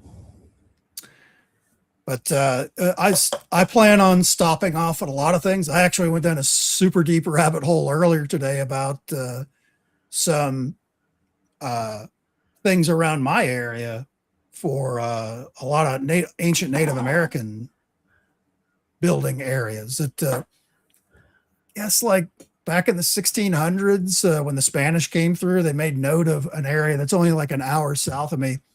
There's like giant cities, like 20,000 people living in a city sized towns that, these Native Americans, and everything they did was geared towards buffalo, because we still love buffalo back here back in the day. Yeah. And it was, catching them, killing them, slicing them up for meat, making clothes out of them, weapons, tools, all this, everything in their culture. This 20,000 people is carving up and dissecting out and parting out all these things. And then they would trade with other tribes that would come around and stuff like that. They found buffalo skins, buffalo armor. There was like buffalo shields, the Right. Oh, yeah. shields and stuff like that. Hey, Julie. They were finding that stuff as far away as Florida and California. That all came from like right around here in the middle of Kansas. That they did so much trade. But anyways, stuff like that, I'm always researching to kind of like, okay, the next time I go out, I'm going to go stop and check this out. I have some friends of mine over at the Wild and Weird West Virginia channel who are also UFO investigators. They invited me out. They're like, hey, whenever you want to come, bring your stuff. We'll take you out to the spots because they've got a lot of evidence of some wacky stuff from back in like the old Mothman story days. They know where all those spots are, and they've been to them and investigated them, and they've gotten a lot of evidence from those places. So I'm excited to go out there. But I've already looked at, okay, I'll go out there to West Virginia and hang out with them for a day or two. But on the way back, I'm going to go up to Ohio and check out Serpent Mound, and I'm going to swing down to Kentucky, go to Mammoth Caves, and I'm going to swing down to America is full of these little spots that you might have heard of, and you're like, oh, I'd like to check that out sometime. I can. That's my plan, is to all of these little places scattered all over the United States that jealous. You've seen it on somebody's TikTok, or you've saw, somebody's talking about it in a history show or something like that. I'd like to go check that out. Come pick us up, Enzo, so we can go too. Oh, God. Let's see. Janice says, what is on your bucket list? My bucket list for things to go see? I've flown over and gone near the Grand Canyon, so I should probably go to the actual Grand Canyon, I suppose. A lot of like the touristy spots that are out of the way, your Mount Rushmores and other things like that. I've also had a plan for like the last couple of years. We're kind of getting out of sunspot cycle activity, where we get a lot of sunspot activity where it's popping off flares aimed towards the earth, and then that gives us these brilliant auroras and all that. I've kind of already sketched out a plan, now that the van is at least semi-livable in, to drive up to North Dakota and get shots of auroras over my head. Kind of a thing. Yeah, that'd be great. Hey, Spider Queen, welcome in. Janice would also like to know, who would you like to investigate with? I don't know. What are you doing right now? Yeah. He's going to pick up. I'll be right there. So actually, those friends of mine out over at Wild West Virginia, Wild and Weird West Virginia channel here on YouTube, they do some pretty amazing work, and they very much follow some of the stuff that I would be doing if I lived where they do. And honestly, I kind of did for a long time. I kind of grew up nearby there, so I was always hearing stories of Mothman and crazy stuff, visiting my relatives in West Virginia, and my grandmother yelling at me, it's getting dark out there, them Haints will get you. Get in here. Haints? What? What's that, Grandma? Let's get in here. So I don't have any specific person, like kind of a thing. There's not like a superstar or anything like that I would like want to go investigating with. I've kind of designed my own thing where it's kind of just me. If I meet up with somebody along the way, that's great. Right. But not a lot of people can do what I do. Maybe. She has to get over here first. Get Karen out of Australia. Get her over here. Well, we had a plan. And you're still waiting? Well, yeah, she had. In fact, she's supposed to show up and pick up a book, isn't she? Yep, I got a book You for her. still got. She was supposed to come over for the 4th of July in the U.S. 250th anniversary, and ran into some medical issues that she had to stay back home and get that taken care of first before coming over here. So I had a side mission when because we were going to meet up. She's of course done investigations out west, Virginia City, Nevada. yeah. Which if you've ever watched Bonanza, it's like down in the corner, a little map that bursts into flames at the beginning of the show. Whenever on the Cartwrights needed to go into town, it was Virginia City that they were going to. Yeah. For Haas to get in and Little Joe to get into a bar fight and get thrown through the window. That was Virginia City. And there's a lot of amazing history there too, as well. They've got a lot of mines and caves there. About not quite an hour northeast of there is Lovelock Cave. Are you familiar with Lovelock Cave? I've heard of it, but it's about it. Lovelock Cave, under ancient Native American lore, thousands of years ago, there was a race of giants that was marauding all of the local tribes, going in, killing, wrecking their stuff, stealing their women, eating the men, that kind of stuff. To where all the local tribes kind of banded together. It's like, we need to get rid of these dudes right away, quick. So they all banded together and took chase on all of these giants. And by giants, we're talking in the 8 to 12 foot. 12 foot, I feel, is kind of exaggerated, probably, but 8 to 9 feet, I would imagine, would be semi more realistic. But anyways, giant NBA players that were marauders. Right. And the legend goes that they were chasing them across the plains there, and they came across this lake, and they kind of surrounded them and forced them into this lake, which there's no like little island or anything out in the middle of it. So they're just kind of like treading water because it's kind of deep in the middle. It's certainly, deeper than their monstrous frames. So that whenever they would and then they surround local tribes all surrounded the lake. And if any of them came close to the shore, they'd just start throwing spears and launching arrows at them and stuff like that. But at some point during the night, because this went on for a couple of days, supposedly, of them treading water out there, just out of arrow range. And whenever they'd get close, they'd start shooting at them. But apparently during the night, some of them were able to squirrel away. And there's some really low mountains close to where this lake is. They chased them up that far where there's a giant, super deep cave in there. And they all went down. All the giants went deep down into the cave. And they knew there was no exit that they knew of, at least for this cave that they were down there for. So they gathered up everything that was flammable, every twig, every bush, everything. And they packed the mouth of this cave with it and lit it on fire. They were going to smoke them out. And if you go out there today, the whole entrance part of the roof of the cave is charred black. Wow. Inside of the cave, archaeologists have found giant, we would today probably call it like a flip-flop kind of a an open-faced moccasin, maybe, that's like this big. Wow. It's a gigantic piece of footwear that would be much larger than a normal human. So that's interesting.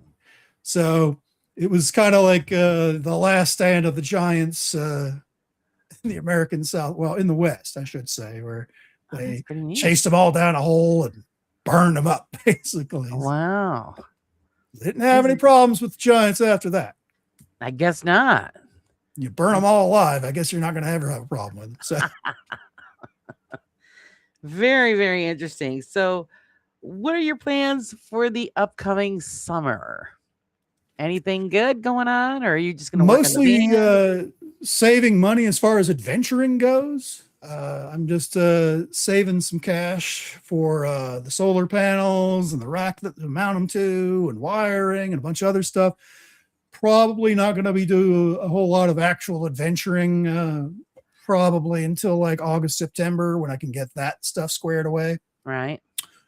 But it's just as well because I have a couple of appearances that I have to go to. So this coming weekend is Kansas UFO Day in Geneseo, Kansas, which I was told today by some of my friends that is posted on an MSN site, and they put our paranormal groups thing on there instead of the other literature about Kansas UFO Day. It's like, all right, we'll take that free advertising. You might as well, right? See if I can. Ian says, like a sandal. I wonder if they paired socks with them. Wouldn't that be something? Socks. Yeah, giant striping socks. Right. But I'm going to unshare this, and then I'll reshare this here in a second. Okay. If I can figure out how to stop that.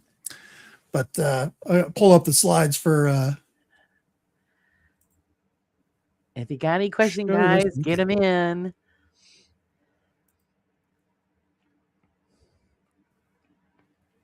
But this will be our third year going to Geneseo, Kansas for Kansas UFO Day, where we will be, our group will be presenting there. Let's see. That.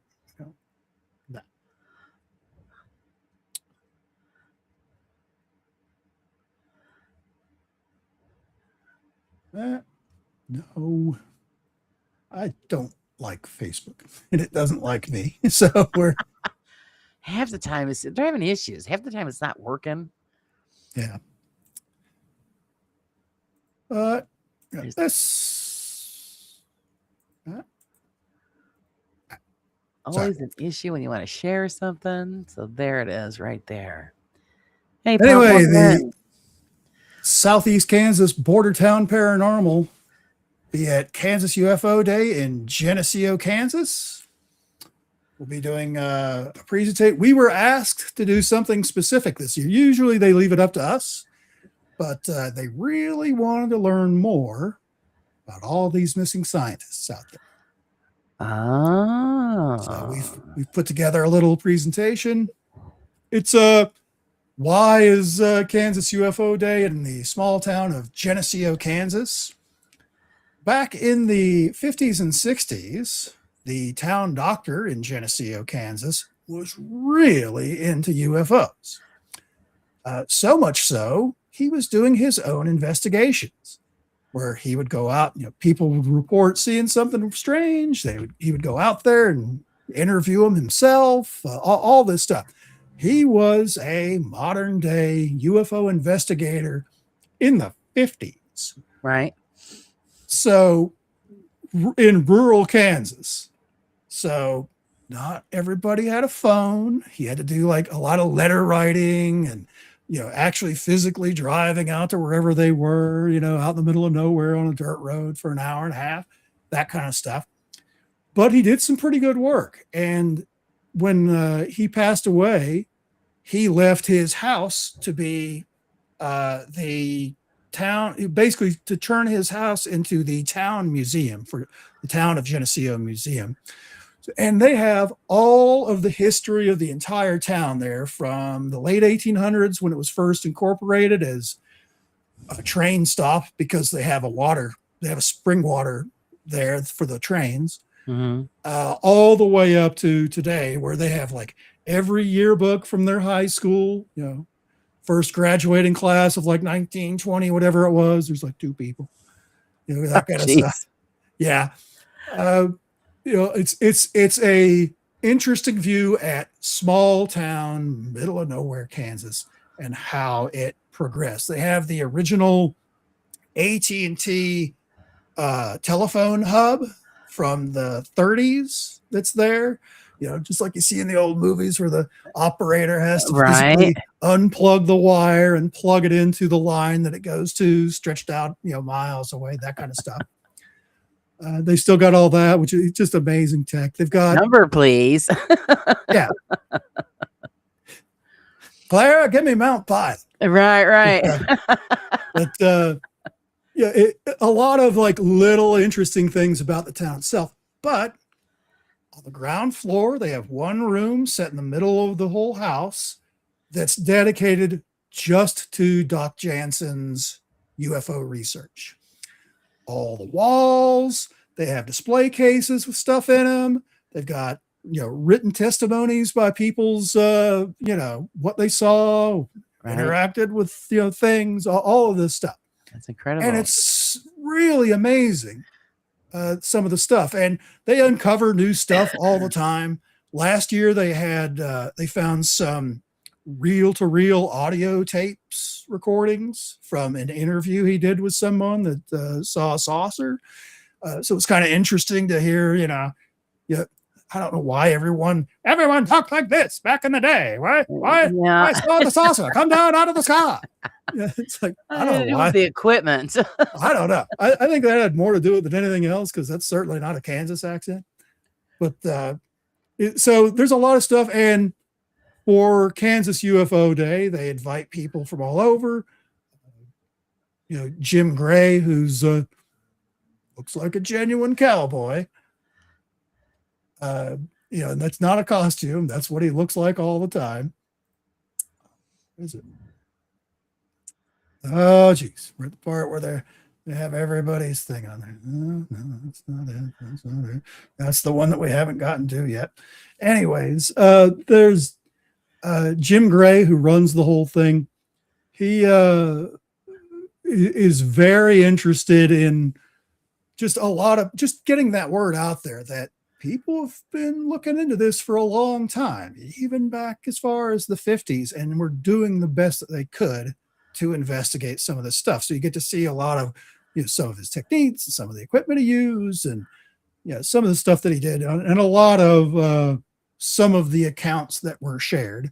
Right. And we usually we've been asked the last couple of times to come out there and do some type of presentation. Invariably, one of the other guests doesn't show up, or something happens at the last second. They're like, "Hey, can you guys fill a couple hours doing what? Whatever you want." Okay. There you go. We just go out there and just it's all super laid back. It's a very small venue. It's literally in the shade of the tree out in front of the house. Bring your own lawn chair. But we go out there and do story times. So we sit down like right there amongst everybody. We have microphones too that they give us when the crowd's bigger and stuff like that. We can certainly do that. We're going to try I'm going to be cannibalizing parts out of the van this year and pulling part of my power system out, so we can actually set up like a TV and a computer and all that and show slides out there, instead of like last year where I was playing Vanna White carrying around this poster so that people could look at, this UFO flap that happened back in the early 70s. All the little towns that are all around there, which is where a lot of these people are from, born and raised in these little towns. They were seeing all the same thing for like 4 or 5 weeks.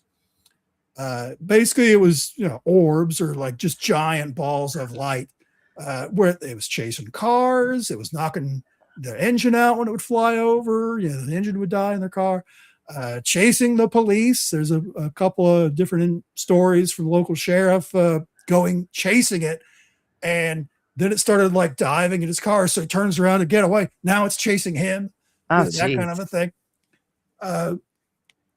Strange burn marks on the ground, a lot of that stuff. It went on. It was madcap craziness in central Kansas back in the 70s, and then it just stopped.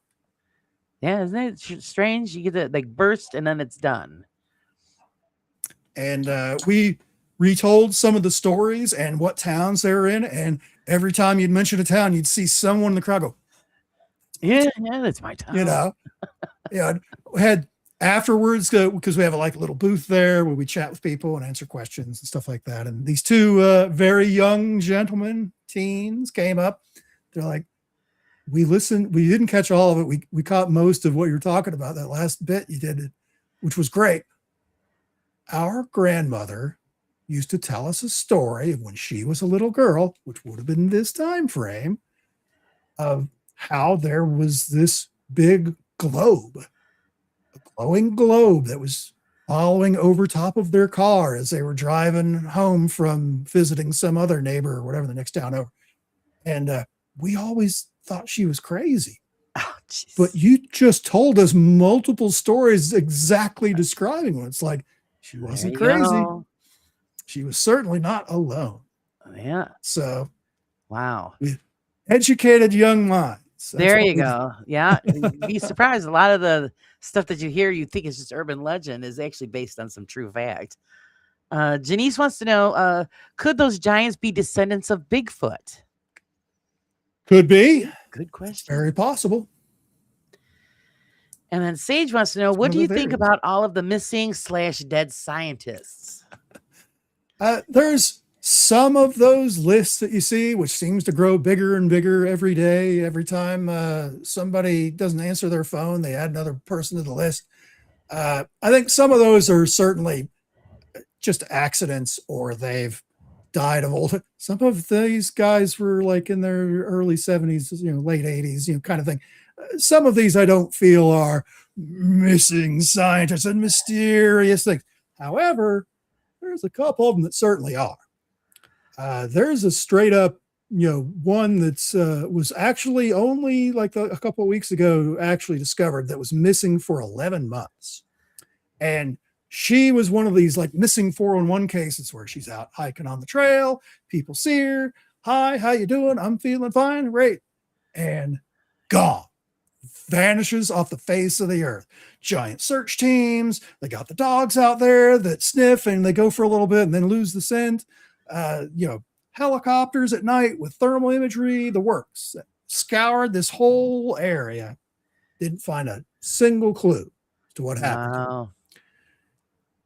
11 months later, like 3 weeks ago now, they found a body, a skeletonized body.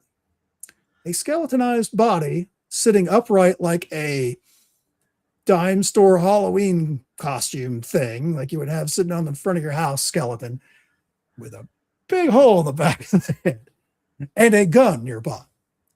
But there was no bullet inside this person's head. Oh, wow. So it was in an area that had been searched multiple times by multiple different people with multiple different vectors of search patterns and everything else. And so there's no way where they did find this body that they just didn't see her the first dozen times when they searched Right. around. Someone had this skeletonized body somewhere for 11 months and then just dumped it out in the same general area Wow. that she went missing in, with a hole in the back of her head, and for some reason threw a gun out there. Immediately people start, all the critics, all the naysayers, all the debunkers. It's like, well, like a coyote or something, like could have dragged the body off somewhere and then dragged it back. It's like, And sit her up? yes, sit her up like a Halloween decoration. No, Yeah, no, I don't go for that one. if you're already down to just bones with loose skin kind of holding everything together, the second you move it, it turns to a million different pieces, and Right. bones would be scattered all over the place. That's And crazy. even if she did die somewhere else, fell down and bonked her head and knocked a hole all the way through her skull, and died somewhere nearby, and gust of wind or whatever magical thing is going to occur to push the body back to where they found it, it's kind of unusual that no animals did grab hold of her and drag her off, because I've seen deer sitting out in a wooded area that have sat less than a week, and they're already ripped apart with legs gone and stuff like that from coyotes and other rodents and everything. Every animal in the woods is not going to pass up a free meal. Oh no. So it definitely, somebody they had her and then they dumped her there and took off. So she probably wasn't there very long. Yeah. And so they've been, you just don't end up with a big hole in the back of your head for no reason. Months. Yeah. It's like, all right, that's just why why logical even? thinking. There's a million ways to get rid of a body. I would think that. They must have been in a hurry. Or maybe it That's was a the thing. statement. It could have been just a statement that they were trying to make. And that's true too. It could easily have been a case where they're sending a message. People Yep. that were, because she was one of the people that is associated to the other big mystery is, that missing general, McCallum, where his wife goes to a doctor's appointment, is gone for an hour and a half, and comes back, and he's just gone out of the house. Within this hour and a half, he didn't take his prescription eyeglasses, didn't take his wallet, didn't take his phone, didn't take his smartwatch. All that stuff was still in there. Did take a .38 revolver. Oh. And he was an avid hiker, very, very familiar with all the different hiking trails because he lived, he worked over at Kirtland Air Force Base and Sandia Labs, all those areas, which are all in Albuquerque, New Mexico. Right. Albuquerque is like right on the west side of the Sandia Mountains, and there's a million different trails up through there. But they've done all the same stuff. They've searched all those trails. They got the dogs out. They've had all this stuff and not found a sign anywhere. There was no, because he's married. If it was, there was no note saying, I'm going to take my .38 revolver out into the wilderness and, be done with, shed my mortal coil kind of a thing. Yeah. There was no note. There was no goodbye. You would think there'd at least be a goodbye thing to his wife. Something. No. Strange. The conspiracy side where people start going, because, this is why he's of special interest, is back, if you remember when the WikiLeaks emails dropped from a hacked account associated with all the Washington, D.C. I think it was John Podesta, who was Hillary Clinton's campaign manager or something like that, I think at the time for the 2016 election. Basically, they'd hacked his account. So they had all his emails. Right. And they just put them all open out on the internet. Now, some of that traffic, because Podesto's a big UFO disclosure guy himself. So he had some traffic back and forth between him and the guy from Blink 182, which his name escapes me right in a second, where they had that general's name mentioned as, by name. It wasn't like initials. It wasn't a code name. Oh, they referred to him as the general because he had been retired for like a dozen years. Right. Now. And he was retired back in the reference. He had just retired in the reference in this email, where basically he was helping them with technology, technological stuff and things like that, when they were trying to start up their little To the Stars Academy thing with Lou Elizondo and a bunch of other chuckleheads. Basically, we're going to get to the bottom of this UFO business once and for all if you sign up for our Patreon, kind of a thing. One of those kind of things. But it was a mess. Oh, Lord. I don't know. But so his name's actually listed in these files as being kind of a UFO expert. That's who they were getting a lot of their UFO government interaction with, of, the government knows about this, the government knows about that. So, and he's listed by name. Right. So, okay, they waited 12, 14 years to go get him, I guess, to make him, to disappear him. What sense does that make? Now, coincidentally enough, this was about, when he went missing, was like almost exactly a week after Trump said he was going to start releasing files. Okay. If you're going to go down that road, if that's, if it had anything to do with it, maybe he was afraid his name was going to get stirred back up again in public circles. Because, wow, what about that general that was telling the those other guys and all this stuff. So, I don't know. Yeah. Where is he? I don't know. I doubt.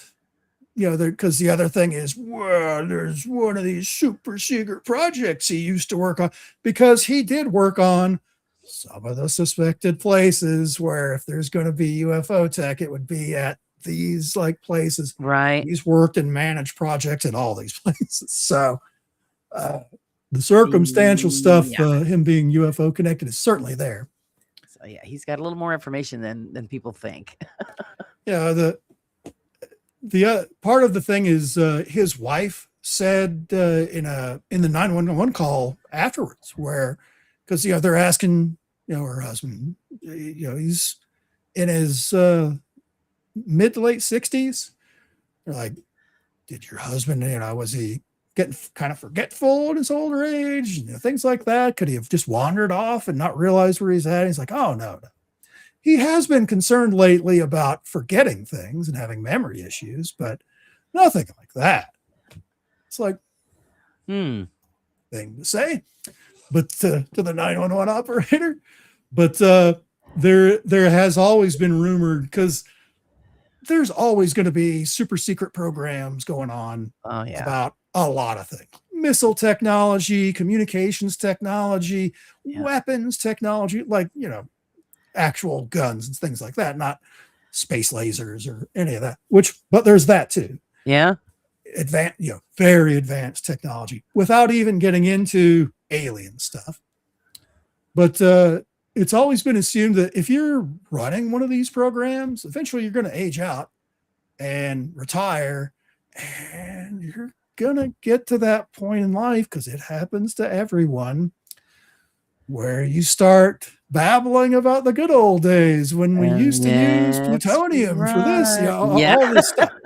You start spilling the beans, not meaning to. Those are the ones that disappear. So, right. And that's the thing. And the kindest conspiracy theory is that there is a top secret retirement home somewhere that all I didn't hear about that one. Shunted off to. Because if you're working for one of these super secret organizations, why the hell would you stay there? Right. What? Because if you know that, well, eventually they're going to come for me in the middle of the night, they're just going to swipe me out of bed and not tell my wife anything. I'm just going to be gone. Yeah. No, you wouldn't be able to live your life, your retirement, doing that. Yeah, that's ridiculous. Shady Pines for the Secret Service. Oh my goodness. Hey, William. Well, I want to thank everybody for hanging out with me and Enzo tonight. I had a good time. I hope you guys did, enjoying his adventures and his plans for the future. If you guys don't check out Enzo, go check out Enzo. He's out there, and we're trying to get him to start a YouTube thing. So one last plug, if sure. you don't mind. Go ahead. August 8th in Caney, Kansas, right along the Oklahoma-Kansas border. We're having the 2026 Border Town Paracon, where it's a full all-day event where we'll have panels, presentations, workshops. We'll have assorted vendors, raffles for, UFO investigation kit, or a little, basic little fun things. It's $1. You put your $1 raffle ticket. Awesome. Working on food trucks and stuff like that. It's a lot of fun. And the best part, it's absolutely free. There Just you gotta go. show up. And Enzo No will charge. be there. Come in. I'll be doing a presentation. I'll be talking about how to use your cell phone to properly photograph an anomalous thing in the sky. There you go. Settings for that filming one things at night. How to frame it so it doesn't look like those crappy ones from the government, where it's just a dot on the screen and no reference for what's around it. No, so, yeah, that's better ways to do it. Julie said, hopefully she'll be there. Hey, go hang out with Enzo, Julie. Yeah, Julie was actually present. Is it real? Yeah, Julie was actually present last year. Oh, great. When I tried to do the same thing, and we had a mishap, and it canceled the rest of the show. we'd had a Oh, lot of that's when rain the there. ceiling fell down? That's when the ceiling caved in. Yeah. So this is the presentation that never got finished. Oh, all right. Because yeah, I was watching it live when you guys were doing it. I was like, Oh, that's the end of that. we're going to try it again. We'll be earlier in the day this time, but it's a fun thing. Let's see what else. I think I had one other thing. Oh, if you didn't hear enough from me in the last 2 hours, you can go over to the UAP. Oh, hang on a second. Let me find it for you. I'll give you the link. He's gonna find it for us. UAP Studies group over on YouTube. Studies, UAP Studies podcast, where they actually interviewed me at Contact in the Desert. Where this is UAP Studies podcast. And we had a great time sitting there. If you want to know all your Enzo lore, my origin story and all that stuff came out. My first UFO, my second UFO, some of the investigations I've been on, all of that stuff is all there. We had a grand old time. So I've actually known a couple of these folks for years, and it was a pleasure to that. And now I can add my resume. I was interviewed at Contact in the Desert. Yeah, see, guys, you gotta go check that out. Thank you very much, girly. I appreciate it. I appreciate you all for hanging out with us on this Wednesday night, and I look forward to seeing you guys again soon. And remember, everybody, live life a little bit on the raw side. We'll see you soon.